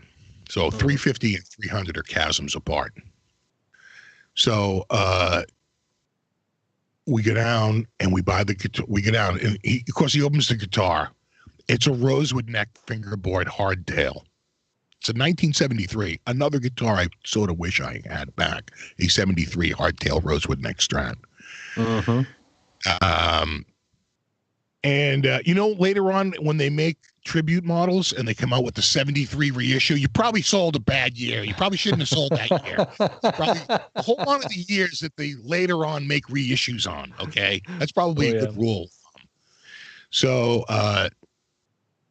I get the guitar, get it home. Friend of mine comes over. He's playing a Honda Les Paul. All right. And he goes, oh my God, a Strat, and all this stuff. And, he's all excited. And that summer, he sort of works all summer and earns the money. And by like September, he's earned enough cash. Like right before, I remember like one of his last jobs, like the week before the kids went back to school, like last week of August. And he's like, working for the town, like doing all kinds of like landscaping work and janitorial work. He's really busting his ass. He busts his ass all summer. He earns the money. And there was a guy who used to sell guitars out of like a local town. I used to see him in the local paper, right? The local bargain hunter all the time. He always had guitars for sale. I swear to God, that guy is still doing it today. And we went up there and he had what at the time was a relatively brand new Strat, a 79 anniversary Strat, right? So this is like September of 81. The Strat's about 2 years old. It's in like mint condition, right? Brand new. Wow. And, it's silver and it's anniversary and everything. And he wants $550 for it, which is actually a pretty good price. Inflation had been going crazy and they'd really shot up. And so he buys the guitar. We get it home and he wants to come to my house and like, we'll go jam. I'm like, sure. He gets dropped off at my house. We go into my front porch. We're in there playing and I can see my dad sort of like peeking through. We have like French doors that lead to the front and he's sort of looking through and he's, huh. And so at one point I go, I'm going to go get a drink. And I go out. He goes, hey, come here. Whose guitar is that? I go, it's his. He goes, that's his guitar? Where'd he get that? I go, he just bought it. He went up to that guy who sells guitars up in Walpole. And he goes, maybe you need a new guitar. What are you talking about? I was like, sure. Swear to God, he was like angry. How dare you? And a few weeks later, we went down to EU Wurlitzer and I traded in my 73 Strat towards a 1981 Fender The Strat.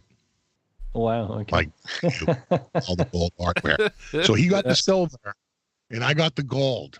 Right, little one-upsmanship. Steve, there are now many, many people trying to figure out how they get a dad like yours. Like, how do I? What is it? Something with the food or the water? Or? It wasn't out of love. It was out of spite. I don't think many people care. I really don't. It's just I tell you, at 15, I didn't really either. I tell you, when I went there, I tried 3 guitars because my dad was, to his credit, was like, "You really want this guitar, or do you want to try a few guitars around the same money?" I was like, you're kind of bringing up a pretty good point. It's a great point. So I tried Gibson Victory, which was like their version of a Strat. I tried a Hamer Flying V, which I got to say I kind of liked. It was very heavy. It was made in USA. Mm-hmm. But I just couldn't sit with a V. They handed it to me without a strap, and I had a hard time playing it just sitting there. Oh, I like that Victory. I've just searched on Reverb.com. That Victory looks... Yeah. It's like a PRS. I tell you what, it was a nice guitar. I was shocked at how much I liked it. I was like, this is actually a really nice guitar. I'm going to bring that up on screen just to show everybody. Yeah, so that would have been a 1981 Victory, brand new. But I walked out with the Strat. So we get up to the counter. The Strat, I want to say, is $650, and or $6.25. Oh yeah. There it is. I think that's like a PRS Vela. I think that's absolutely gorgeous. And I'm pretty sure the one I played had a zebra pickup as a humbucker. Yeah, that's got a zebra in the bridge and in the neck and in the single. Right. Yeah. Single double. Yeah. So they bring out the Strat. They got to go to the warehouse. So they go around back and they come out and they got the Strat. It's like still wrapped in plastic. They're like pulling the plastic off the case, right? They open it up. There's this new case smell. It's like gorgeous. Like, oh my God, I want that. That's what I want. I want to say it might have been like $6.25, something like that, for the guitar, brand new with the case. And we paid $300 for the Strat. So my dad goes, "Oh, how much are you going to give us on the Strat?" And the guy looks at it and he goes, "I'll go like $3.25." And I turn to my dad. I go, "That's more than we paid for it." And he goes, "Strat? What is wrong with you? That is not more than we paid for it. That's more than what we told your mother we paid for it. There's a huge difference." Which, to his credit, he thought up on the spot.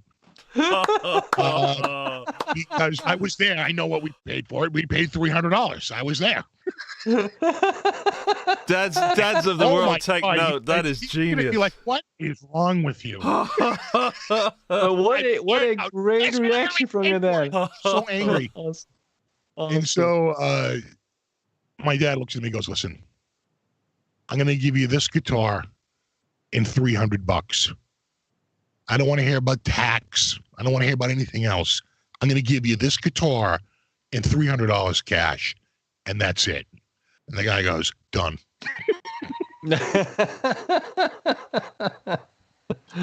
All right.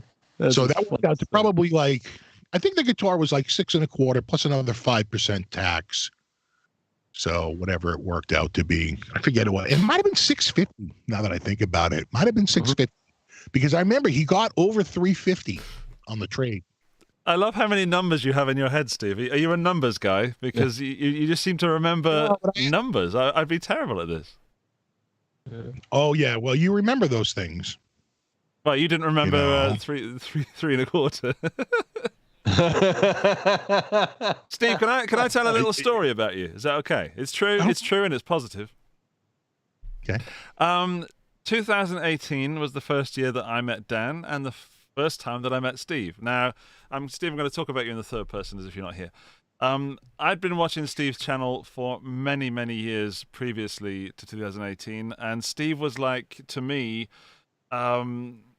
just one of the go-to guys, not just for guitars, but also for entertainment, which is where I based my channel. And I would just love seeing Steve sitting in his basement, I assume, on a couch, and then doing that, "What's up? Oh, okay, this guy's fun." And however, I put you on such a pedestal, Steve, that I was so nervous to meet you. And I was so nervous to be at the TGU 18, the Thomann event, and there was all this table of YouTubers and important ones and less important ones like Ryan from 60 Cycle Hum. And you're just being honest. Just You're telling the just truth. being honest. Yeah, you're just telling the truth. It's okay. And I remember in the hotel, which I ended up staying at many times. That was my work hotel because I went on to work for Thomann. And there was the table of heroes of mine, and I thought I've got to go over and say hello, or at least sort of, I'm 6'3" or something, so I can't hide very well. But I tend to try and sort of angle my way over, and I go over, and I'm looking at this table, and then I hear this deep voice say, "Andy." Andy. And you had been sat in the corner behind the door frame, and I didn't see you. And I, excuse me, everybody, shit myself because I know that voice. And it's Steve from Boston. Well, you know what? That explains a lot. And I think, oh my God, I wasn't ready for it. I was like, I thought, well, I wasn't looking for you to be totally honest, but there's just all these faces that suddenly they're 3D and in the room, and you can touch them. And so I hear this voice. That does explain a lot. And that explains all the poking. You were like going, "Oh my God, it's like he's real. It's like he's right here." Oh, that way. And I hear this voice, "And Andy." And you immediately come up with a compliment. The first thing you said to me was, "I love your video that you did." I think I put together some kind of guide to TGU or something, or like what to do on the Thomann campus. I'm not exactly sure what I did, but the first thing you said to me, I remember that video. That was a really good video. You did like a scholarly thing. You know what I'm saying? Because it was like, wasn't it? The first one was sort of like a university theme. They gave us caps and gowns at the end, right? Some of us, yeah. And I think you had made a promo video for it or something like that. Yes. It was what to do when you're on campus, and it was my first ever video for Tolman, my first time working with the video team there, lots of firsts, you know, and I was totally freewheeling it. Yeah. You were going through the factory, right? Yeah. Yeah, it was like a factory. I love that video. It was a great video. Thank you. But yeah. I was so nervous to meet you, Steve, and also I found you quite scary, to be honest, because of the voice, because of the presence you have. And the first thing you did was pay me a compliment, and I'm like, okay, I really don't know where life is going right now, because you know you from watching YouTube, and I guess I've forgotten to do this now, but people. I remember you responded, okay. People build up a picture of what they think YouTubers might be like, or I was like, hey Andy, great video. Yeah, all right. And you went, ah! And you ran out of the room. I was like, well, that was interesting. That went well. Hey, I did better than I expected. But that was... I tell you, you did. I met Rick Nielsen, and it was sort of like that. Yeah. I walked by him at this party, and I was like, oh, my God, that's Rick Nielsen. But I didn't say anything, and I just went, and I saw a couple... Joe Morgan was there from Morgan Amps, who I knew. I was like, oh, thank God, someone I know. And, like... I went there. I was talking to him, and then Rick walked up. He was like, "Hey guys," and I was like, totally froze. Like, hey. Yeah, so that's my meeting Steve from Boston story, and I knew from that second that you were not because it was a genuine, not a fear, but like I don't know what it was. It was this deep voice and this presence. And I knew from that second that there was actually a massive heart. And the person that I thought might have been a bit scary was actually a lovely person, Steve. And that's it's you. my enlarged heart that will most likely kill me. But the point is, I thought we had a good, what I would call a rapport. Yeah. You know, doesn't happen with everyone. But, you know, people of a certain silliness will understand my. Yeah, you were my general silly, and that's not what I was expecting. It threw me off, you know. Yeah. I find it dulls the pain, but we just laugh through the tears, Steve. Laugh through the tears. It dulls. You know, sometimes it devolves into tears, but not as much as it used to. Well, that's the other thing is we got each other's humor. And I remember at one point, you were talking to me and you were wearing headphones and I had grabbed the jack end. We were going back and forth and we were sort of tweaking the jack a little bit. We're like, is this thing on? I can't even hear it. Much better. Yeah. I don't even think we were recording that. I don't even think that was video. It was on video. There is a video of it somewhere. It was released on the daily from that day, and there's just you, split second of you talking into the headphone jack, me pretending to interview you. Right. Absolutely a joy. And then you wrote the goodbye Treppendorf. There's a cat song. on your head. Yeah. There's yeah, they stalk me night and day. Hey. He's my buddy cat. Oh yeah, we did some singing together, and I found out you have this wonderful singing voice as well. And now you're finally here talking to Dan and I, and it's really nice to have you here. You know what Steve's song? Yeah. He's my buddy cat. Right. Please don't call him fat. He's just got thick fur, 'cause it's the winter. He can't jump too high, 'cause he's my chubby guy. Oh, yeah, my kitty. He's my best. All right, Andy, we got to write a new bucket list. So we got to EQ our voices to make it lower and more like Steve's. And we got to add cat content. Cat content in a deep voice. I can probably do that right now, actually. I've got a pitch shifter in OBS, I believe. But the problem is, Dan, because you're both coming in via Skype today, if I affected you, it would also affect Steve. And I don't think the internet is ready for Steve pitch shifted lower. Baritone Steve. No. Down-tuned Steve. No, I don't. I don't believe so. Is this thing working? Can you hear me correctly? Someone is watching this with a subwoofer somewhere, and they've just vibrated themselves off their chair. Crank up the bass on that a little bit. Welcome to the smooth jazz sounds of WKC. I can see an ASMR career here. Definitely. Actually, Steve, there's an app called Calm, and it's for calming you, and there's meditation stuff, but it's also for sleep, and there's some sleep stories on there, because I have various issues with sleeping because brain doesn't switch off, etc. And there's people, celebrities reading sleep stories on there to read you to sleep. And one of my favorite is Nick Offerman, who played Ron Swanson, and Matthew McConaughey, which is weird, but he's really good. You would be fantastic on that. I want a Steve reads me to sleep video. It was the best of times. It was the worst of times. Dude, if call me Ishmael. it's a new YouTube channel. I think I would. You've got at least one sub already. You just sang that to Barbie Girl. That was. I was trying to figure out the melody you were singing, and someone in the chat. It's Barbie. Oh yeah, Jared. Yeah. Barbie Girl, of course. I couldn't figure out the melody. I find that Barbie Girl is the basis of most songs post Barbie Girl era. Oh my goodness. He's my buddy cat.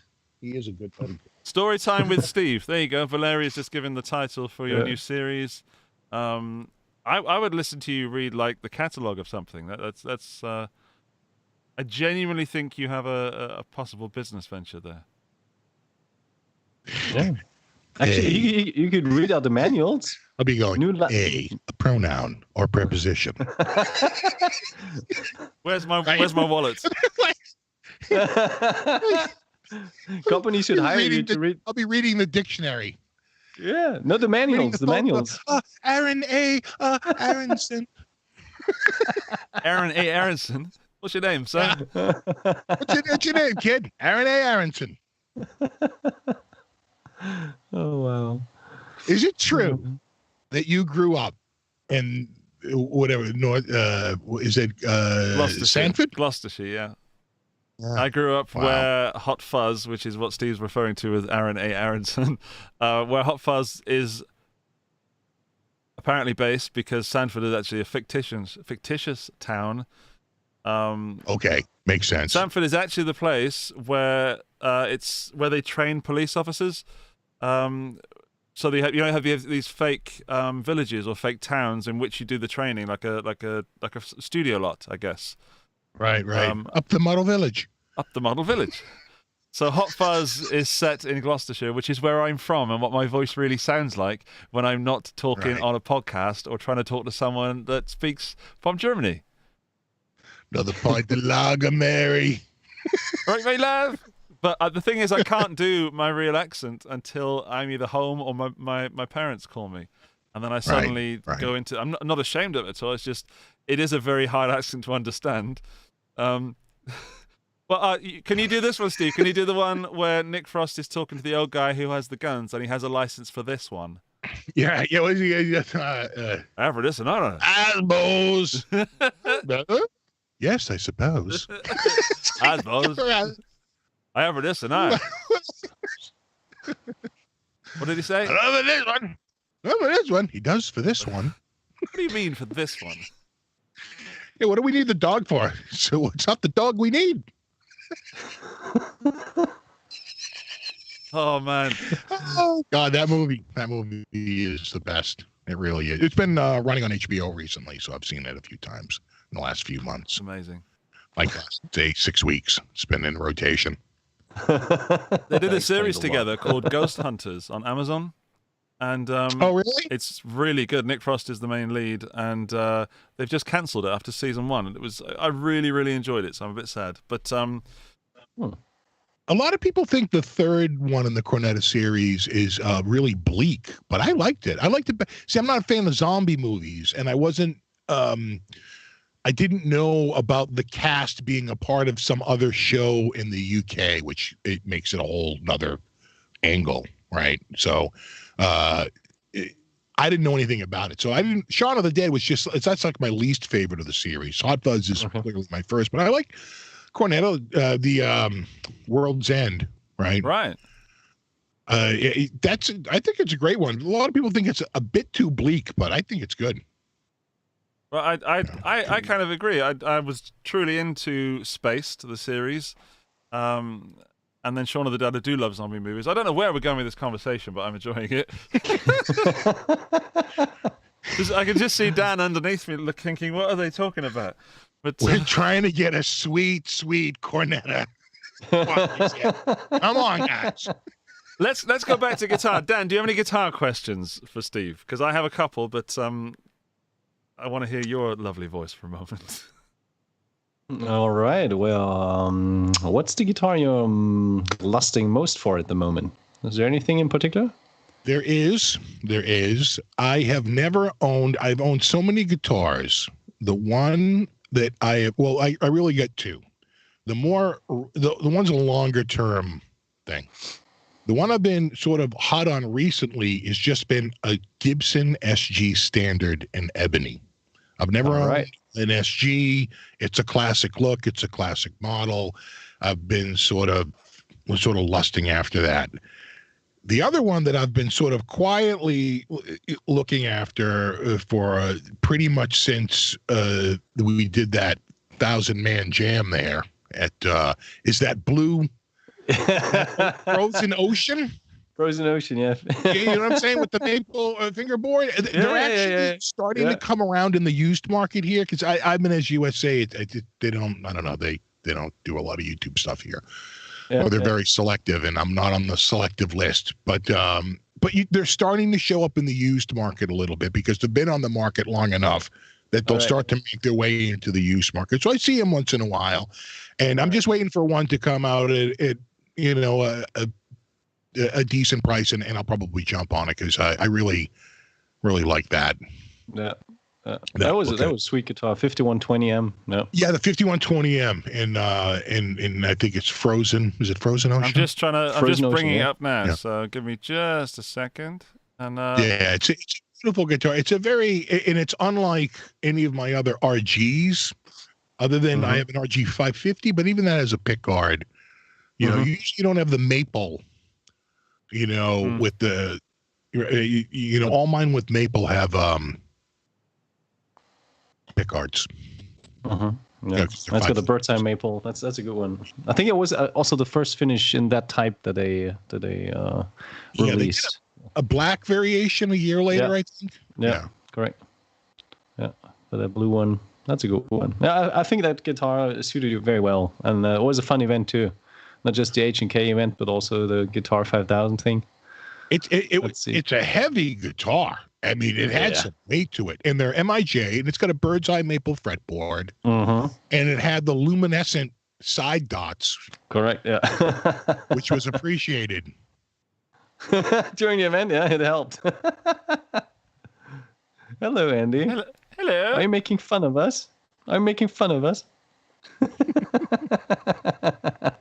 Hello. We actually had like a drinking game every time Dan mentioned the word Ibanez, but I think people are either drunk or not playing it this week. I didn't have to mention it too much because Steve was already doing Steve that. is on it. We are contractually obliged to mention it at least 6 times. Yeah. So, but Steve, are you a Fishman guy, or in terms of pickups, what floats your boat? More like the passive ones, active ones, or I mean, I like more. I'm more into passive pickups. I'm old school. I just like Duncan and DiMarzio. I think they both make really good pickups. I do like old school EMGs. I have some people think that they're a little compressed. I think they sound great. Like 8160 combination. The Fishman I haven't had enough experience with, but a couple of the ones I've played, not that guitar that I played there, but a different one I played. I thought they were kind of low output, and maybe it was just the setting that they had them set to. But they had the voices. Yeah. Yeah, it was a very low output. I was like, wow, maybe it needs a battery, or maybe there's a couple of voicings on this and it needs to be just cranked up a little bit. But I didn't have that experience with the guitar I played in Germany. That one was fine. So it was just weird, it's been a little inconsistent with, with Fishman. It was Fluence too. It was the Fishman Fluence series, which people rave about them. But I had one good experience and one just sort of so-so experience. Again, it could have been the battery. It could have been who knows what it was. But generally, I love the DiMarzios in my what is that? That's like a RGC. Like is that the 2011 Z or something like that? It's J Custom. It's probably a Tone Zone and an air. If I had to guess. Yeah. They sound just amazing. But that's a mahogany body guitar too. Yeah. Right. They're a little different than the most of the Ibanez lineup, which has been mostly basswood, at least the ones I have. Yep. But as long as they sound good, I don't really freak out about pickups. I don't feel the need to change them unless I'm like, wow, these are pretty bad. I think it takes a lot of experience to actually know when it's the pickups that are the least. What I'm trying to say, the thing that's missing in the signal chain, because you've got obviously the guitar, the pedals, the amps, your ears, and that's where the software sort of evens the whole playing field. Yeah, because the patch is the patch, and it doesn't matter how your amp is feeling that day or what it's getting for voltage. It's going to put out the identical, and so I can really compare. I have so many hours listening to that patch and so many different guitars. It's like that's the one thing. That's the great, sort of common denominator for me, is going through like one or two of my sort of go-to patches. I can tell right away whether I like it or I don't like it. Okay. I'd never considered that. That's an amazing. Okay, yeah, I need to write that down.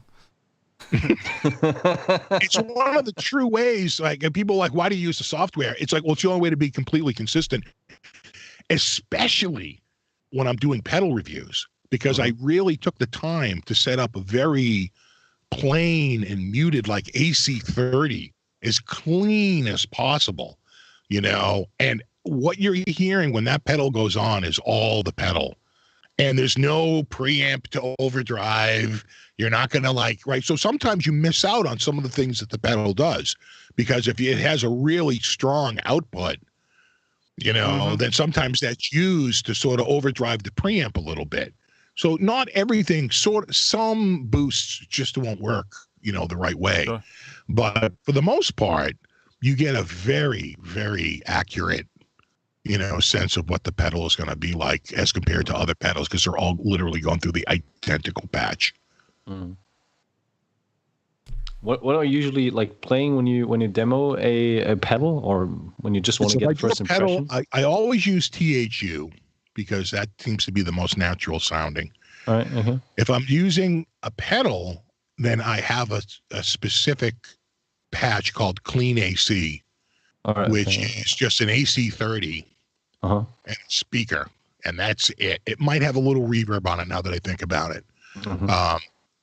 At the very end, a digital stereo reverb, and then I put the wet at like 9%. Right? It's just so it doesn't sound so dry. Because again, you're running direct. You're not miking anything. There is no room sound. Right? It's like, so it when you go direct, it's dry. It's dry as it gets, so you got to put something on there, or else it's unnaturally dry. There is no room right. You'd have to go into like an anechoic chamber to get the level right non-response that you're going to get when you plug directly in and there's no microphone. So I just I'll use that. And when I demo guitars, I really have worked out like a set of like 3 or 4 patches. I have my over the top sort of dual heavy rig that I use most of the time when I'm just noodling. And then I have like a Marshall one that's much more mid push, way different sound than the first one. And then I have a couple of cleans. I have like a more compressed sort of stereo modern clean that sounds like a Mesa, like crystal clean. And then I have one that's sort of like, Tweedy and much more warm and mid-range tone. And I'll just go through those. I'll go, all right, let's do the heavy one. Let's go to the clean. Let's go to the tweed. And then we'll go to the crunch with the Marshall, and then we're done. And that seems to cover most of the ground. Cool. And do you have something like a certain lick or a certain riff that you play just to get like a good first impression? I got 5 solid licks that I play over and over and over again. That sounds like a new video. Up to 5. 5 solid licks. 5. They say I might get to the 6th one by next year. These are called the pixie licks. How did you manage to learn 3 more than me? I need to know the secret. I started in 1972. Right. 50 years. That's one every 5 years. It's one every 10 years. 10 years, sorry. So Steve, when did you like kind of start to take the whole YouTube thing seriously? Was there a point, some sort of eureka moment where you said, okay, I'm onto something, I've got like a following and this is leading to something that is like more than just, fun. It's like really being a personality, because you started as Pixie Licks and then later went to Steve from Boston, and you were already big at that time. I mean, now it's totally a different game because, literally through COVID and everything shifted to digital. But even like 5 years ago, you were already established in the community. Yeah, you know what? I just at first it was just like I think how a lot of people started back then. It was just, just trying to establish it really more of a community, and really. Right, so like PDX Guitar Freak, there was a few people like Tony Fuente. So like, there's a few people like really early on that had, I had become friends with and really looked up to, especially like PDX Guitar Freak. Still do. His playing is just outstanding. And I was like, I just remember getting on here and being like, seeing like a couple guitar players. I was like, well, they're not that great. I could probably do something on here. Then seeing him like nail a Van Halen solo like note for note, and I was like, oh, of course, way out of my league. And it's like I was like, oh, here we go. And then the other guy that was friends with him was what's his name? Doug Steele. Again, sort of like a shred guy. And so, all these like shred dudes, and I'm like, oh man. And so, I had a little success early on with a couple of videos, and it just kept going from there. I'd say it wasn't really until I started going to the NAMM shows that I really started to get a little bit more, because then you start to meet people and you really get the community going. And then that's what I'd say probably like 2014 was when I really probably started to take it a little bit more seriously. Yeah. Those first 3 years were just garbage. And when did you realize like this kind of, because you have a branding, of course, and you have the way that you do things. Did this start from the beginning? Did you grow into the Yo, What's Up dudes? And what happened? The Yo, What's Up dudes just came out. That was organic. I just had no idea how to start it. So when I first started out, I had I had like a Kodak flip cam that I didn't even take the memory out of it. A little USB dongle, like a rubber like dongle would like clip out of the side of it, and I'd plug it like right into the computer and like put the video straight from the camera to YouTube, like no editing. And it had a remote control. So I'd press start, I'd record my video, I'd press stop, I'd plug it into my computer, and I'd shoot it up to YouTube. Zero editing, zero anything. And, that worked for a few years. And then eventually I felt like if I didn't start editing my videos, I was really falling behind because everybody had like intros now, and they're doing like channel trailers, and I'm like, oh God. Yeah, the trends change so often, and do you remember the times where there were 30-second introduction things? Oh my goodness. I never had the patience for any of that. I'm just looking at your channel. Your oldest video was a 1980 Ibanez Artist. Yeah. And it was that sounds about right. The 30th of January 2010. So you've just passed your 11th anniversary. Congratulations. Yeah, you know what? That video was interesting because I found out the power of sharing through that video. So I had done the video, and it had like 87 views in a week. I was like, look at you with your 87 views. And I was like, look at you. Yeah. I'm pretty sure that's viral. And so I go on and I'm checking, and another 2 video views in a day, and then I go on and it's like 1,100 views, and I was like, oh my God. And it took a day because they don't tell you where your views come from for about 24 hours. And then the next day when I went on, it said your video had been linked, embedded somewhere. Yeah, right? It had been embedded. And I was like, wow. And it was on the Ibanez Collectors Forum. Right. And just me having the sheer joy of getting my Ibanez back from the shop, and it's all cleaned up. And the Switchcraft switcher on it had broken, and so it sat there. And I had done some computer work for a friend of mine, and he wanted to pay me. I'm like, I can't take money from you. And he goes, well, I'm good friends with Mark Herbert, who's like the best guitar tech in Boston. And he goes, I could have him work on one of your guitars. I'm like, you know what? I actually have an Ibanez Artist here where the switch doesn't work. He goes, perfect. He goes, I'll take that. I'll bring it to him.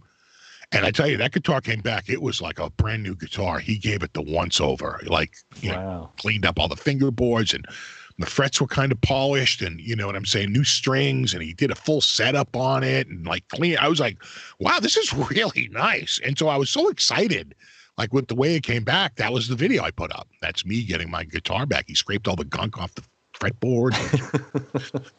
I was like, wow, this is really, really nice. And so once I found out, yeah, there I am. Look at me. I haven't changed a bit. And then that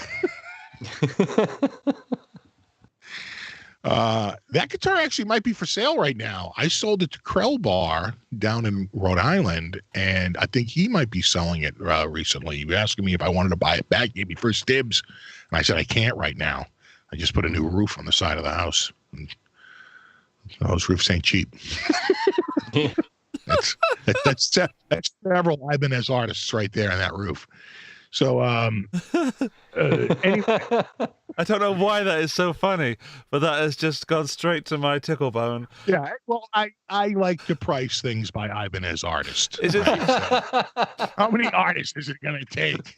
Yeah, I think it's like around the internet at the moment. You see, like, forgive me, Americans measuring things by things that are not feet or inches or kilograms. Like, that's 5 hamburgers tall, or yeah, no, that is 3 RG 550s right there.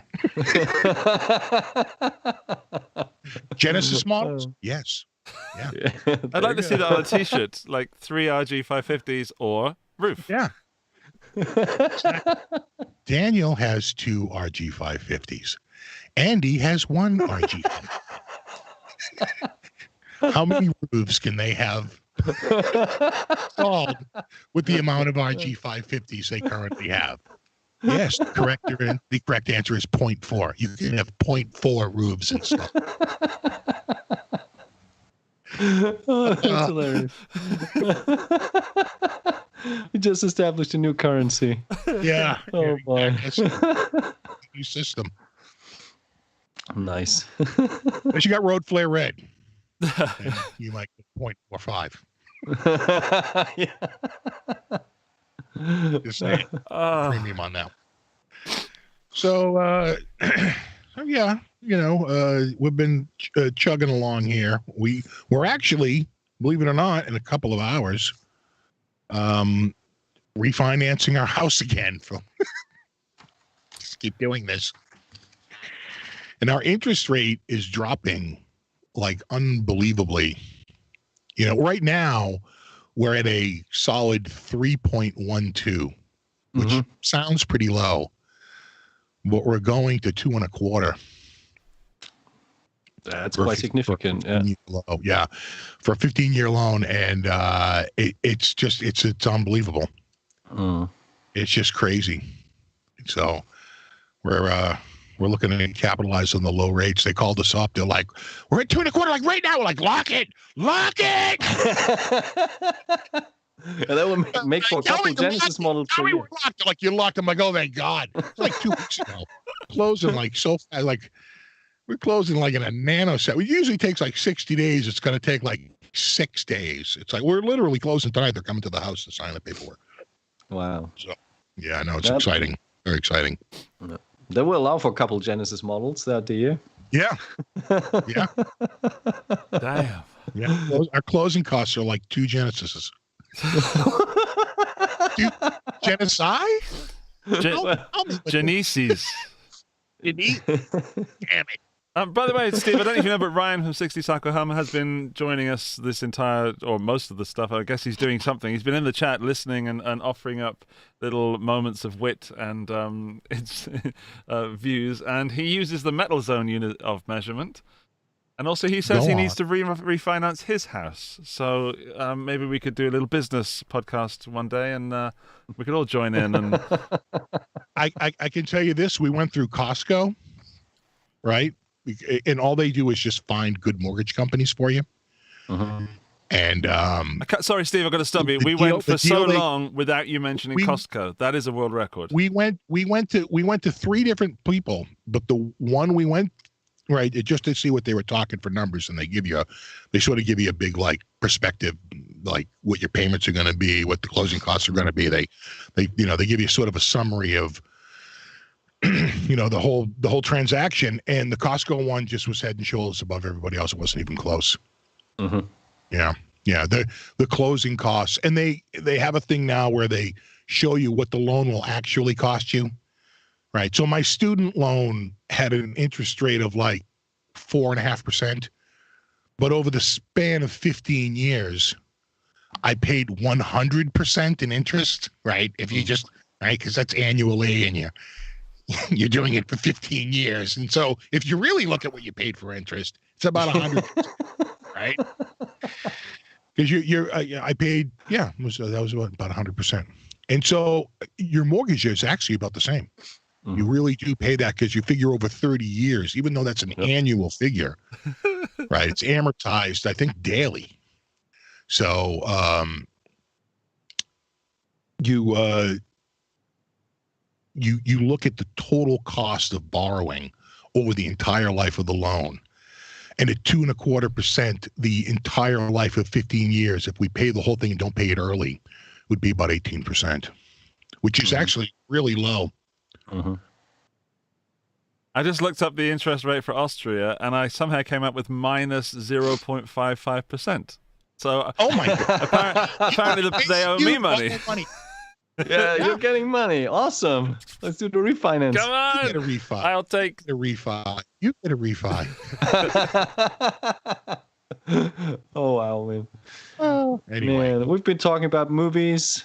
We've been talking about refinancing houses. Who knows where this show's going to go? And I think. Steve, do you watch Snowpiercer? I'm almost hesitant to ask what that is. What? Okay. You don't know what it is. What do you think it is? It's not a loaded question. I am going to say it's some sort of online service, in-house production, a Netflix production, a Prime production, or something like that. It sounds like a show. Oh, you're very good. Snowpiercer sounds like only on Netflix. Snowpiercer. Spot on. What is you're correct so far. What do you think is the plot line for Snowpiercer? Tell us. The plot line for Snowpiercer is a middle-aged ex-surfer decides to start a YouTube channel. And hilarity ensues. He's like a fish out of water, literally. Okay, I want to watch that show. Why did they call it Snowpiercer? It just focus grouped really well.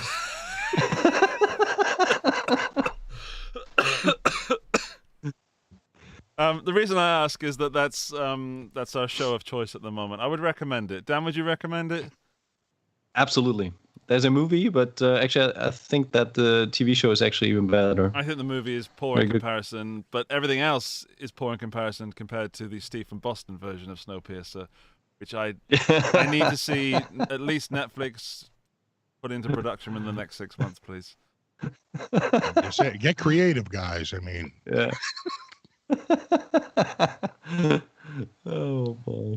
Okay, well, Steve, yes. it's a pleasure. Dan, a pleasure as every week. And thank you so much for the people that are watching us live. We are reaching new numbers every week. And Steve, you have made it a record viewing week for us. Believe it or not, Steve from Boston is our most watched guest live on the chat.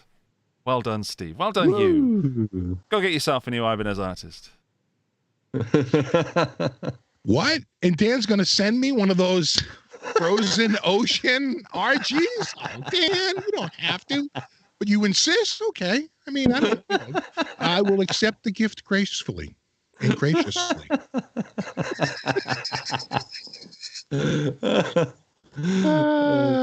So Dan has a new catchphrase about what we're going to do after every podcast. We're going to go and Pierce some snow. which means we're going to go and It had a watch. very different meaning in the 80s.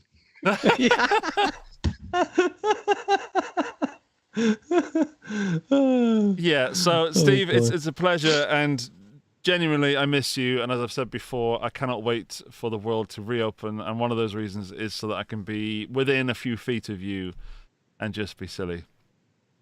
I'm going to flout all rules and give you a big ass bear hug when I see you. Can't wait.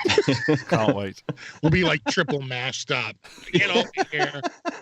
And I'll be squeezing you, and then you go, Steve, I'm over here. I'll be like, Steve, that's not me. That's a toilet brush and a t-shirt. oh my God. Yeah. Oh, Actually, my face is hurting from smiling and laughing so much. I know. Yeah, I know. Thank you, and I hope the people that are in the chat and the people that listen to this on the audio version have had as much fun, or at least half as much fun as I have. And if you're listening to the audio version, I believe Dan has a request from you. You're listening to this Yeah, later. of course. If you're listening to the podcast, please give us a 5-star rating on iTunes, because that will increase visibility and help us to spread the word about our beautiful podcast and the great community that we are all living in every day. And thanks so much to Steve from Boston for joining us. It was a pleasure. Don't get cheap on us, guy. All right. 5 stars. All right. 5, not stars, 4, yeah. not Yeah. 3. No, 5. no, all right. no. Come on. Yeah. You can cut that part out. No, Hell no. good. Hell no. No, we actually received a couple.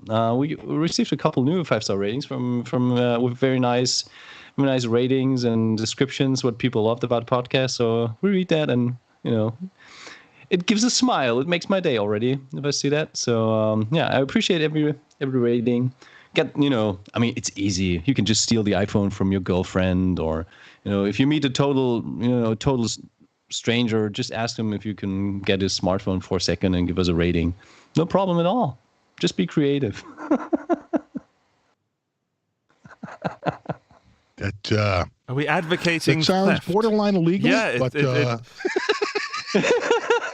I think we're advocating listen, theft. what you're going to want to do is you're going to want to knock your girlfriend out and or lock her in some sort of closet. Then get her phone. Step 2. 5-star rating, people. 5 stars. iTunes, Guitar Listen, Stories podcast. You're not risking 5-star jail rating. time for 4 stars. Do you hear me? Well, I think it's legal as long as you return the smartphone to your girlfriend or the total stranger. Well, I don't know about that. Oh boy. Cell phone, but, All right, guys. It was such a pleasure. Episode 29. It took us quite a while to get you on the podcast, but it was lovely. Looking forward to seeing you all next week, and looking forward to seeing Andy and Steve in real time at some day when this crazy pandemic is over. Steve, Have a great night, Dan, everyone. pleasure. I'm going to go and pierce some snow. Enjoy.